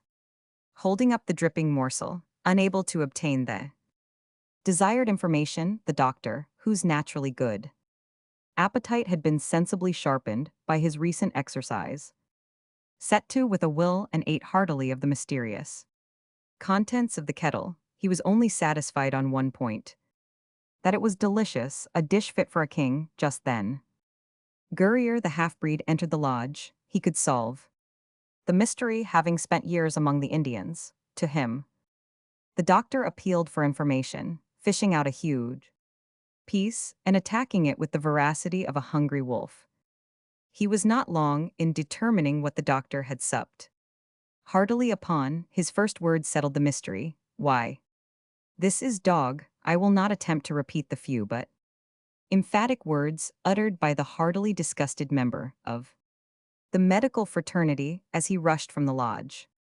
Other members of our small party had entered other lodges, only to find them like the first, deserted. But little of the furniture belonging to the lodges had been taken, showing how urgent and hasty had been the flight of the owners to aid in the examination of the village. Reinforcements were added to our party, and an exploration of each lodge was determined upon. At the same time, a messenger was dispatched to General Hancock, informing him of the flight of the Indians. Some of the lodges were closed by having brush or timber piled up against the entrance as if to preserve the contents. Others had huge pieces cut from their sides, these pieces evidently being carried away to furnish temporary shelter for the fugitives.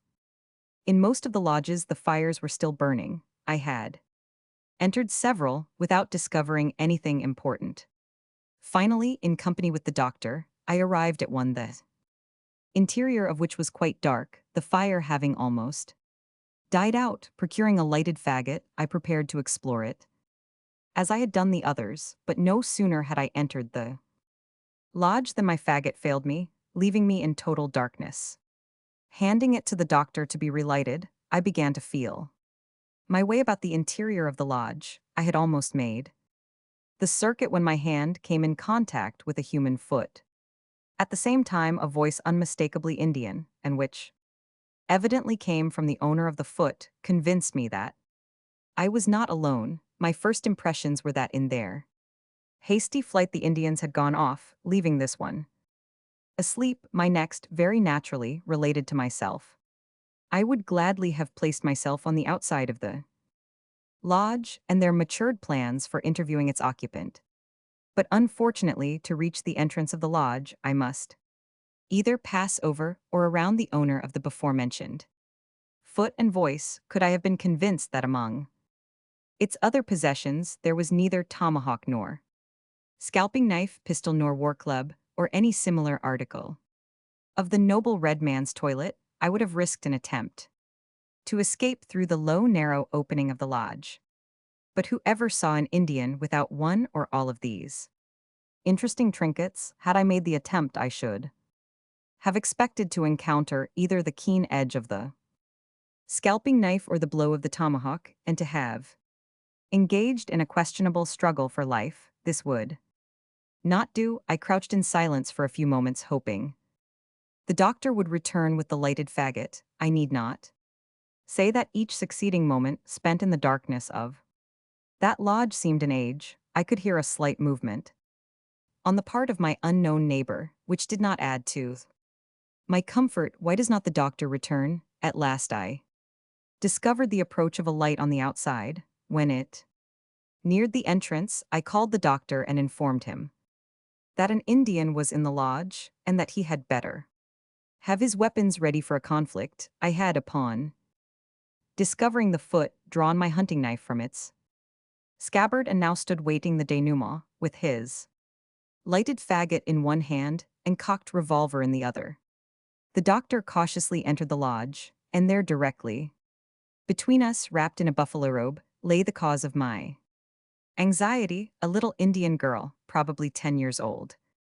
Not a full-blood but a half-breed. She was terribly frightened at finding herself in our hands, with none of her people near. Other parties in exploring the deserted village found an old, decrepit Indian of the Sioux tribe, who had also been deserted, owing to his infirmities and inability to travel with the tribe. Nothing was gleaned from our search of the village which might indicate the direction of the flight. General Hancock, on learning the situation of affairs, dispatched some companies of infantry with orders to replace the cavalry and protect the village and its contents from disturbance until its final disposition could be determined upon, and it was decided that with 8 troops of cavalry I should start in pursuit of the Indians. At early dawn on the following morning, the Indians, after leaving their village, went up on the Smoky Hill and committed the most horrible depredations upon the scattered settlers in that region. Upon this news, General Hancock issued the following order: as a punishment of the bad faith practiced by the Cheyennes and Sioux who occupied the Indian village at this place, and as a chastisement for murders and depredations committed since the arrival of the command at this point by the people of these tribes, the village recently occupied by them, which is now in our hands, will be utterly destroyed. The Cheyennes, Arapahoes, and Apache had been united under one agency, the Kiowas and Comanches under another. As General Hancock's expedition had reference to all these tribes, he had invited both the agents to accompany him into the Indian country and be present at all interviews with the representatives of these tribes for the purpose, as the invitation stated, of showing the Indians that the officers of the government are acting in harmony. In conversation with the general, the agents admitted that Indians had been guilty of all the outrages charged against them, but each asserted the innocence of the particular tribes under his charge and endeavored to lay their crimes at the door of their neighbors. Here was positive evidence from the agents themselves that the Indians against whom we were operating were deserving of severe punishment. The only conflicting portion of the testimony was as to which tribe was most guilty. Subsequent events proved, however, that all of the 5 tribes named, as well as the Sioux, had combined for a general war. Throughout the plains and along our frontier, such a war had been threatened to our post commanders along the Arkansas on many occasions during the winter. The movement of the Sioux and Cheyennes toward the north indicated that the principal theater of military operations during the summer would be between the Smoky Hill and Platte rivers. General Hancock accordingly assembled the principal chiefs of the Kiowas and Arapahoes in council at Fort Dodge, hoping to induce them to remain at peace and observe their treaty obligations. The most prominent chiefs in council were Satanta, Lone Wolf, and Kicking Bird of the Kiowas, and Little Raven and Yellow Bear of the Arapahoes. During the council, extravagant promises of future good behavior were made by these chiefs. So effective and convincing was the oratorical effort of Satanta that at the termination of his address, the department commander and his staff presented him with the uniform coat, sash, and hat of a major general. In return for this compliment, Satanta, within a few weeks, attacked the post at which the council was held, arrayed in his new uniform.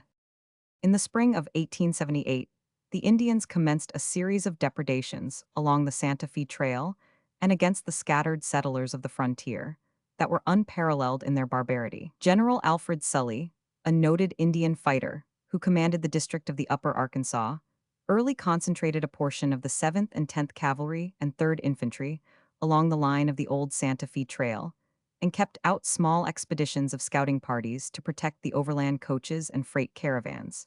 But the troops effected very little in stopping the devilish acts of the Indians, who were now fully determined to carry out their threats of a general war, which culminated in the winter expedition of General Sheridan, who completely subdued them and forced all the tribes on reservations, since which time there has never been any trouble with the Plains Indians worthy of mention.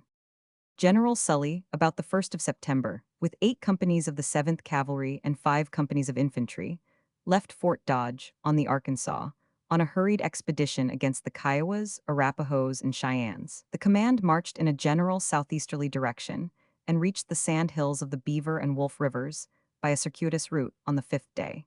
When nearly through that barren region, they were attacked by a force of 800 of the allied tribes under the leadership of the famous Kiowa chief, Satanta. A running fight was kept up with the savages on the first day, in which 2 of the cavalry were killed and 1 wounded. That night the savages came close enough to camp to fire into it, an unusual proceeding in Indian warfare, as they rarely molest troops during the night. I now quote from Custer again. The next day General Sully directed his march down the Valley of the Beaver, but just as his troops were breaking camp, the long wagon train having already pulled out, and the rear guard of the command having barely got into their saddles, a party of between 200 and 300 warriors, who had evidently in some inexplicable manner contrived to conceal themselves until the proper moment, dashed into the deserted camp within a few yards of the rear of the troops, and succeeded in cutting off a few led horses and 2 of the cavalrymen who, as is often the case, had lingered a moment behind the column. Fortunately, the acting adjutant of the cavalry, Brevet Captain A. E. Smith, was riding at the rear of the column and witnessed the attack of the Indians. Captain Hamilton 70 of the 7th Cavalry was also present in command of the rear guard. Wheeling to the right about, he at once prepared to charge the Indians and attempt the rescue of the 2 troopers who were being carried off before his very eyes. At the same time, Captain Smith, as representative of the commanding officer of the cavalry, promptly took the responsibility of directing a squadron of the cavalry to wheel out of column and advance in support of Captain Hamilton's guard. With this hastily formed detachment, The Indians, still within pistol range but moving off with their prisoners, were gallantly charged and so closely pressed that they were forced to relinquish one of their prisoners, but not before shooting him through the body and leaving him on the ground, as they supposed, mortally wounded. The troops continued to charge the retreating Indians, upon whom they were gaining, determined, if possible, to effect the rescue of their remaining comrade. They were advancing down one slope while the Indians, just across a ravine, were endeavoring to escape with their prisoner. Up the opposite ascent, when a peremptory order reached the officers commanding the pursuing force to withdraw their men and reform the column at once, the terrible fate awaiting the unfortunate trooper, carried off by the Indians, spread a deep gloom throughout the command. All were too familiar with the horrid customs of the savages to hope for a moment that the captive would be reserved for aught but a slow, lingering death from tortures the most horrible and painful which bloodthirsty minds could suggest. Such was the truth in his case, as we learned afterwards when peace was established with the tribes then engaged in war. The expedition proceeded down the valley of the Beaver, the Indians contesting every step of the way. In the afternoon, about 3 o'clock, the troops arrived at a ridge of sand hills a few miles southeast of the present site of Camp Supply, where quite a determined engagement took place between the command and the three tribes: Cheyennes, Arapahoes, and Kiowas. The Indians being the assailants, the Indians seemed to have reserved their strongest efforts until the troops and train had advanced well into the sandhills, when a most obstinate resistance, and well conducted too, was offered. The farther advance of the troops, it was evident that the troops were probably nearing the Indian villages, and that this opposition to further advance was to save them. The character of the country immediately about the troops was not favorable to the operations of cavalry. The surface of the rolling plain was cut up by irregular and closely located sandhills, too steep and sandy to allow cavalry to move with freedom, yet capable of being easily cleared of savages by troops fighting on foot. The Indians took post on the hilltops and began a harassing fire on the troops and train. Captain Yates, with a single troop of cavalry, was ordered forward to drive them away. This was a proceeding which did not seem to meet with favor from the savages. Captain Yates could drive them wherever he encountered them, but they appeared in increased numbers at some other threatened point. After contending in this non-effective manner for a couple of hours, the impression arose in the minds of some that the train could not be conducted through the sandhills in the face of the strong opposition offered by the Indians. The order was issued to turn about and withdraw. The order was executed, and the troop and train, followed by the exultant Indians, retired a few miles to the Beaver and encamped for the night on the ground afterward known as Camp Supply.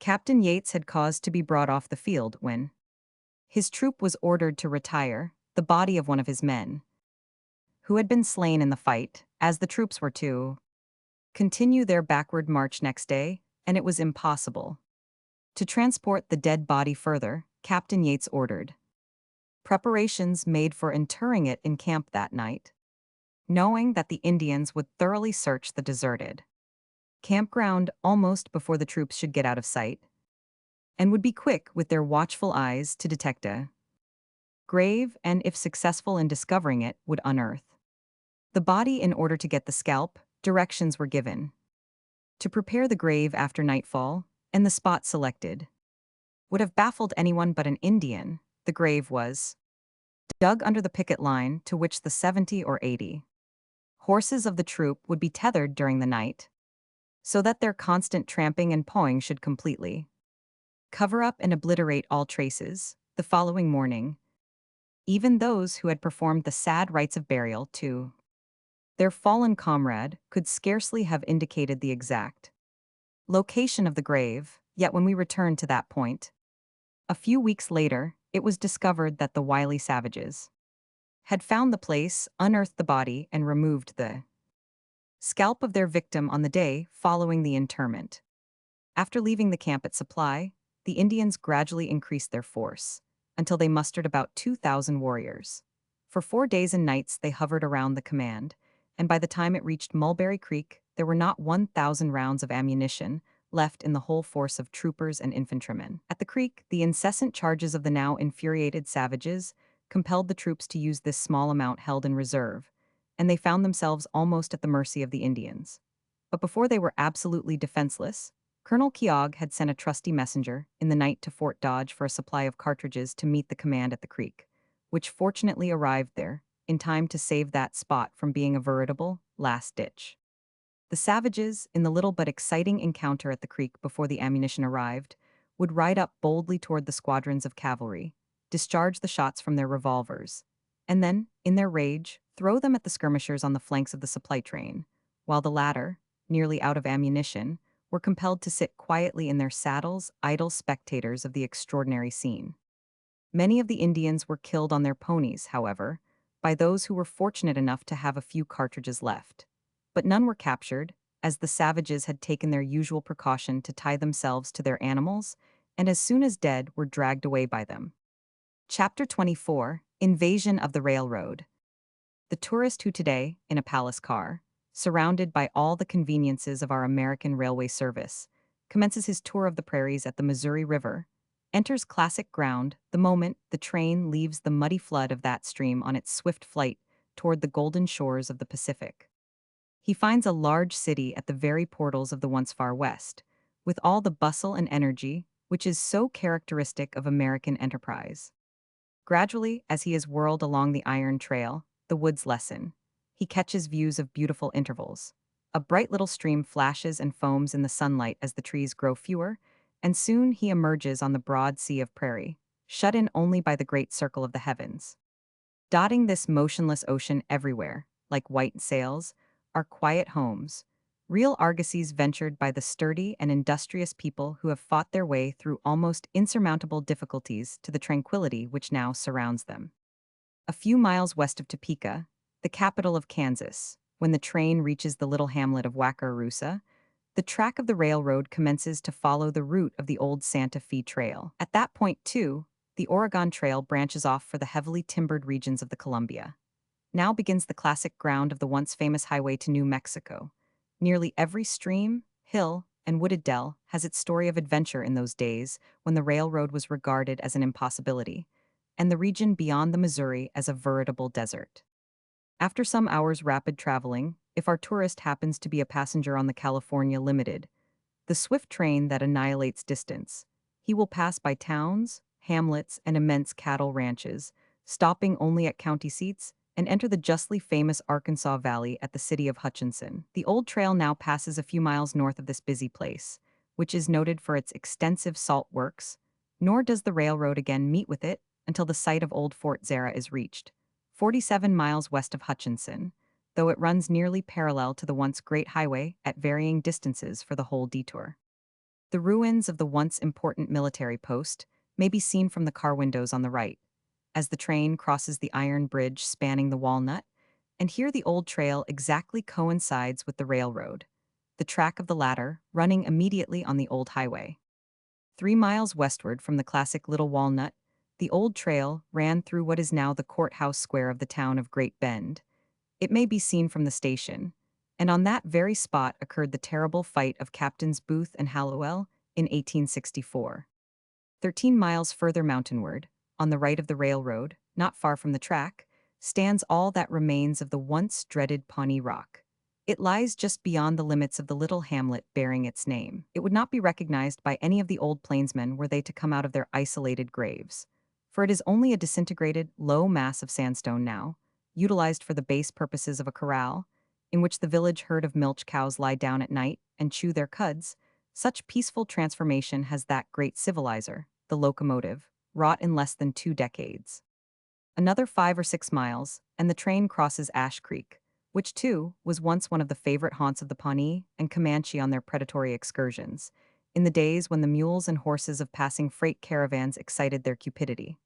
A short whirl again, and the town of Larned lying peacefully on the Arkansas and Pawnee Fork, is reached. Immediately opposite the center of the street through which the railroad runs, and which was also the course of the old trail, lying in the Arkansas River, close to its northern bank, is a small, thickly wooded island, now reached by a bridge, that is famous as the battleground of a terrible conflict 30 years ago, between the Pawnees and Cheyennes, hereditary enemies, in which the latter tribe was cruelly defeated. The railroad bridge crosses Pawnee Fork at the precise spot where the old trail did. This locality has been the scene of some of the bloodiest encounters between the various tribes of savages themselves, and between them and the freight caravans, the overland coaches, and every other kind of outfit that formerly attempted the passage of the now peaceful stream. In fact, the whole region from Walnut Creek to the mouth of the Pawnee, which includes in its area Ash Creek and Pawnee Rock, seemed to be the greatest resort for the Indians, who hovered about the Santa Fe Trail for the sole purpose of robbery and murder. It was a very lucky caravan or coach, indeed, that passed through that portion of the route without being attacked. All the once dangerous points of the old trail having been successively passed, Cow Creek, Big and Little Coon, and Ash Creek, Fort Dodge, Fort Aubrey, 73 and Point of Rocks, the tourist arrives at last at the foothills. At La Junta, the railroad separates into two branches, one going to Denver, the other on to New Mexico. Here, a relatively short distance to the northwest, on the right of the train, may be seen the ruins of Bent's Fort, the tourist having already passed the site of the once famous Big Timbers, a favorite winter camping ground of the Cheyennes and Arapahoes. But everywhere around him there reigns such perfect quiet and pastoral beauty, he might imagine that the peaceful landscape upon which he looks had never been a bloody arena. I suggest to the lover of nature that he should cross the Raton Range in the early morning or late in the afternoon, for then the magnificent scenery of the trail over the high divide into New Mexico assumes its most beautiful aspect. In approaching the range from the old trail, or now from the railroad, their snow-clad peaks may be seen at a distance of 60 miles. In the era of caravans and pack trains, for hour after hour, as they moved slowly toward the goal of their ambition, the summit of the fearful pathway on the divide, the huge forms of the mountains seemed to recede, and yet ascend higher. On the next day's journey, their outlines appeared more irregular and ragged. Drawing still nearer, their base presented a long, dark strip stretching throughout their whole course, ever widening until it seemed like a fathomless gulf, separating the world of reality from the realms of imagination beyond. Another weary 20 miles of dusty travel, and the black void slowly dissolved, and out of the shadows lines of broken, sterile, ferruginous buttes and detached masses of rocks, whose soilless surface refuses sustenance, save to a few scattered, stunted pines and lifeless mosses, emerged to view.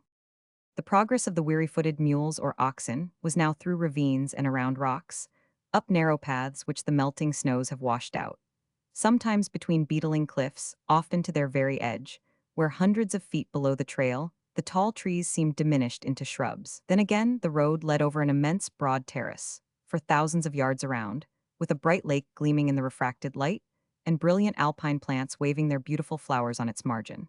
Still, the coveted summit appeared so far off as to be beyond the range of vision, and it seemed as if, instead of ascending, the entire mass underneath had been receding, like the mountains of ice over which Arctic explorers attempt to reach the pole. Now the tortuous trail passed through snow wreaths which the winds had eddied into indentations, then over bright, glassy surfaces of ice and fragments of rocks, until the pinnacle was reached. Nearer, along the broad successive terraces of the opposite mountains, the evergreen pine, the cedar with its stiff, angular branches, and the cottonwood with its varied curves and bright colors were crowded into bunches or strung into zigzag lines, interspersed with shrubs and mountain plants, among which the flaming cactus was conspicuous. To the right and left, the bare cones of the barren peaks rose in multitude, with their calm, awful forms shrouded in snow, and their dark shadows reflected far into the valleys, like specters from a chaotic world. In going through the Raton Pass, the old Santa Fe Trail meandered up a steep valley, enclosed on either side by abrupt hills covered with pine and masses of gray rock. The road ran along the points of varying elevations, now in the stony bed of Raton Creek, which it crossed 53 times, the sparkling, flitting waters of the bubbling stream leaping and foaming against the animals' feet as they hauled the great wagons of the freight caravans over the tortuous passage. The creek often rushed rapidly under large flat stones, lost to sight for a moment, then reappearing with a fresh impetus and dashing over its flinty, uneven bed until it mingled with the pure waters of Le Purgatoire. Still ascending, the scenery assumed a bolder, rougher cast, then sudden turns gave you hurried glimpses of the great valley below. A gentle dell sloped to the summit of the pass on the west. Then, rising on the east by a succession of terraces, the bald, bare cliff was reached, overlooking the whole region for many miles, and this is Raton Peak. The extreme top of this famous peak was only reached after more than an hour's arduous struggle. On the lofty plateau, the caravans and pack trains rested their tired animals. Here, too, the lonely trapper, when crossing the range in quest of beaver, often chose this lofty spot on which to kindle his little fire and broil juicy steaks of the black-tailed deer, the finest venison in the world. But before he indulged in the savory morsels, if he was in the least superstitious or devout, or inspired by the sublime scene around him, he lighted his pipe, and after saluting the elevated ridge on which he sat by the first whiff of the fragrant kinnikinick, Indian fashion, he in turn offered homage in the same manner to the sky above him, the earth beneath, and to the cardinal points of the compass, and was then prepared to eat his solitary meal in a spirit of thankfulness. Far below this magnificent vantage ground lies the valley of the Rio Las Animas Perdidas. On the other verge of the Great Depression rise the peerless, everlastingly snow-wreathed Spanish peaks, 75 whose giant summits are grim sentinels that for untold ages have witnessed hundreds of sanguinary conflicts between the wily nomads of the vast plains watered by the silent Arkansas. All around you snow-clad mountains lift their serrated crowns above the horizon, dim, white, and indistinct, like icebergs seen at sea by moonlight. Others, nearer, more rugged, naked of verdure, and irregular in contour, seem to lose their lofty summits in the intense blue of the sky. Fisher's Peak, which is in full view from the train, was named from the following circumstance. Captain Fisher was a German artillery officer commanding a battery in General Kearny's Army of the West in the conquest of New Mexico, and was encamped at the base of the peak to which he involuntarily gave his name. He was intently gazing at the lofty summit wrapped in the early mist, and not being familiar with the illusory atmospheric effects of the region, he thought that to go there would be merely a pleasant promenade. So, leaving word that he would return to breakfast, he struck out at a brisk walk for the crest. That whole day, the following night, and the succeeding day dragged their weary hours on, but no tidings of the commanding officer were received at the battery, and ill rumors were current of his death by Indians or bears, when, just as his mess were about to take their seats at the table for the evening meal, their captain put in an appearance, a very tired but a wiser man. He started to go to the peak, and he went there. On the summit of another rock-ribbed elevation close by, the tourist will notice the shaft of an obelisk. It is over the grave of George Simpson, once a noted mountaineer in the days of the great fur companies. For a long time he made his home there, and it was his dying request that the lofty peak he loved so well while living should be his last resting place. The peak is known as Simpson's Rest, and is one of the notable features of the rugged landscape. Pike's Peak, far away to the north, intensely white and silvery in the clear sky, hangs like a great dome high in the region of the clouds, a marked object, worthy to commemorate the indefatigable efforts of the early voyageur whose name it bears. In this wonderful locality, both Pike's Peak and the Snowy range over 200 miles from our point of observation, really seem to the uninitiated, as if a brisk walk of an hour or two would enable one to reach them. So deceptive is the atmosphere of these elevated regions. About 2 miles from the crest of the range, yet over 7,000 feet above the sea level, in a pretty little depression about as large as a medium-sized cornfield in the eastern states, Uncle Dick Wooten lived, and here, too, was his toll gate. The veteran mountaineer erected a substantial house of adobe, after the style of one of the old-time southern plantation residences, a memory, perhaps, of his youth, when he raised tobacco in his father's fields in Kentucky. The most charming hour in which to be on the crest of Raton Range is in the afternoon, when the weather is clear and calm. As the night comes on apace in the distant valley beneath, the evening shadows drop down, penciled with broad bands of rosy light as they creep slowly across the beautiful landscape, while the rugged vista below is enveloped in a diffused haze like that which marks the season of the Indian summer in the lower Great Plains. Above, the sky curves toward the relatively restricted horizon, with not a cloud to dim its intense blue, nowhere so beautiful as in these lofty altitudes. The sun, however, does not always shine resplendently. There are times when the most terrific storms of wind, hail, and rain change the entire aspect of the scene. Fortunately, these violent bursts never last long. They vanish as rapidly as they come, leaving in their wake the most phenomenally beautiful rainbows, whose trailing splendors, which they owe to the dry and rare air of the region and its high refractory power, are gorgeous in the extreme. In 1872, the Atchison, Topeka, and Santa Fe Railroad entered the valley of the Upper Arkansas. 24 years ago, on a delicious October afternoon, I stood on the absolutely level plateau at the mouth of Pawnee Fork, where that historic creek debouches into the great river. The remembrance of that view will never pass from my memory, for it showed a curious temporary blending of two distinct civilizations. One, the new, marking the course of empire in its restless march westward. The other, that of the aboriginal, which, like a dissolving view, was soon to fade away and be forgotten. The box elders and cottonwoods thinly covering the creek bottom were gradually donning their autumn dress of russet, and the mirage had already commenced its fantastic play with the landscape. On the sides and crests of the sparsely grassed sandhills south of the Arkansas, a few buffaloes were grazing in company with hundreds of Texas cattle, while in the broad valley beneath, small flocks of graceful antelope were lying down, quietly ruminating their midday meal. In the distance, far eastwardly, a train of cars could be seen approaching. As far as the eye could reach on either side of the track, the virgin sod had been turned to the sun. The empire of the plow was established, and the march of immigration in its hunger for the horizon had begun. Half a mile away from the bridge spanning the fork, under the grateful shade of the largest trees, about 20 skin lodges were irregularly grouped. On the brown sod of the sun-cured grass, a herd of 100 ponies were lazily feeding, while a troop of dusky little children were chasing the yellow butterflies from the dried and withered sunflower stalks which once so conspicuously marked the well-worn highway to the mountains. These Indians, the remnant of a tribe powerful in the years of savage sovereignty, were on their way, in charge of their agent, to their new homes, on the reservation just allotted to them by the government, 100 miles south of the Arkansas. Their primitive lodges contrasted strangely with the peaceful little sod houses, dugouts, and white cottages of the incoming settlers on the public lands, with the villages struggling into existence, and above all with the rapidly moving cars. Unmistakable evidences that the new civilization was soon to sweep the red men before it like chaff before the wind. Farther to the west, a caravan of white-covered wagons, loaded with supplies for some remote military post, the last that would ever travel the old trail, was slowly crawling toward the setting sun. I watched it until only a cloud of dust marked its place low down on the horizon, and it was soon lost sight of in the purple mist that was rapidly overspreading the far-reaching prairie. It was the beginning of the end.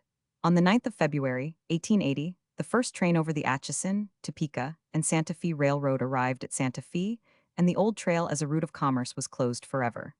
The once great highway is now only a picture in the memory of the few who have traveled its weary course, following the windings of the silent Arkansas, onto the portals that guard the rugged pathway leading to the shores of the blue Pacific.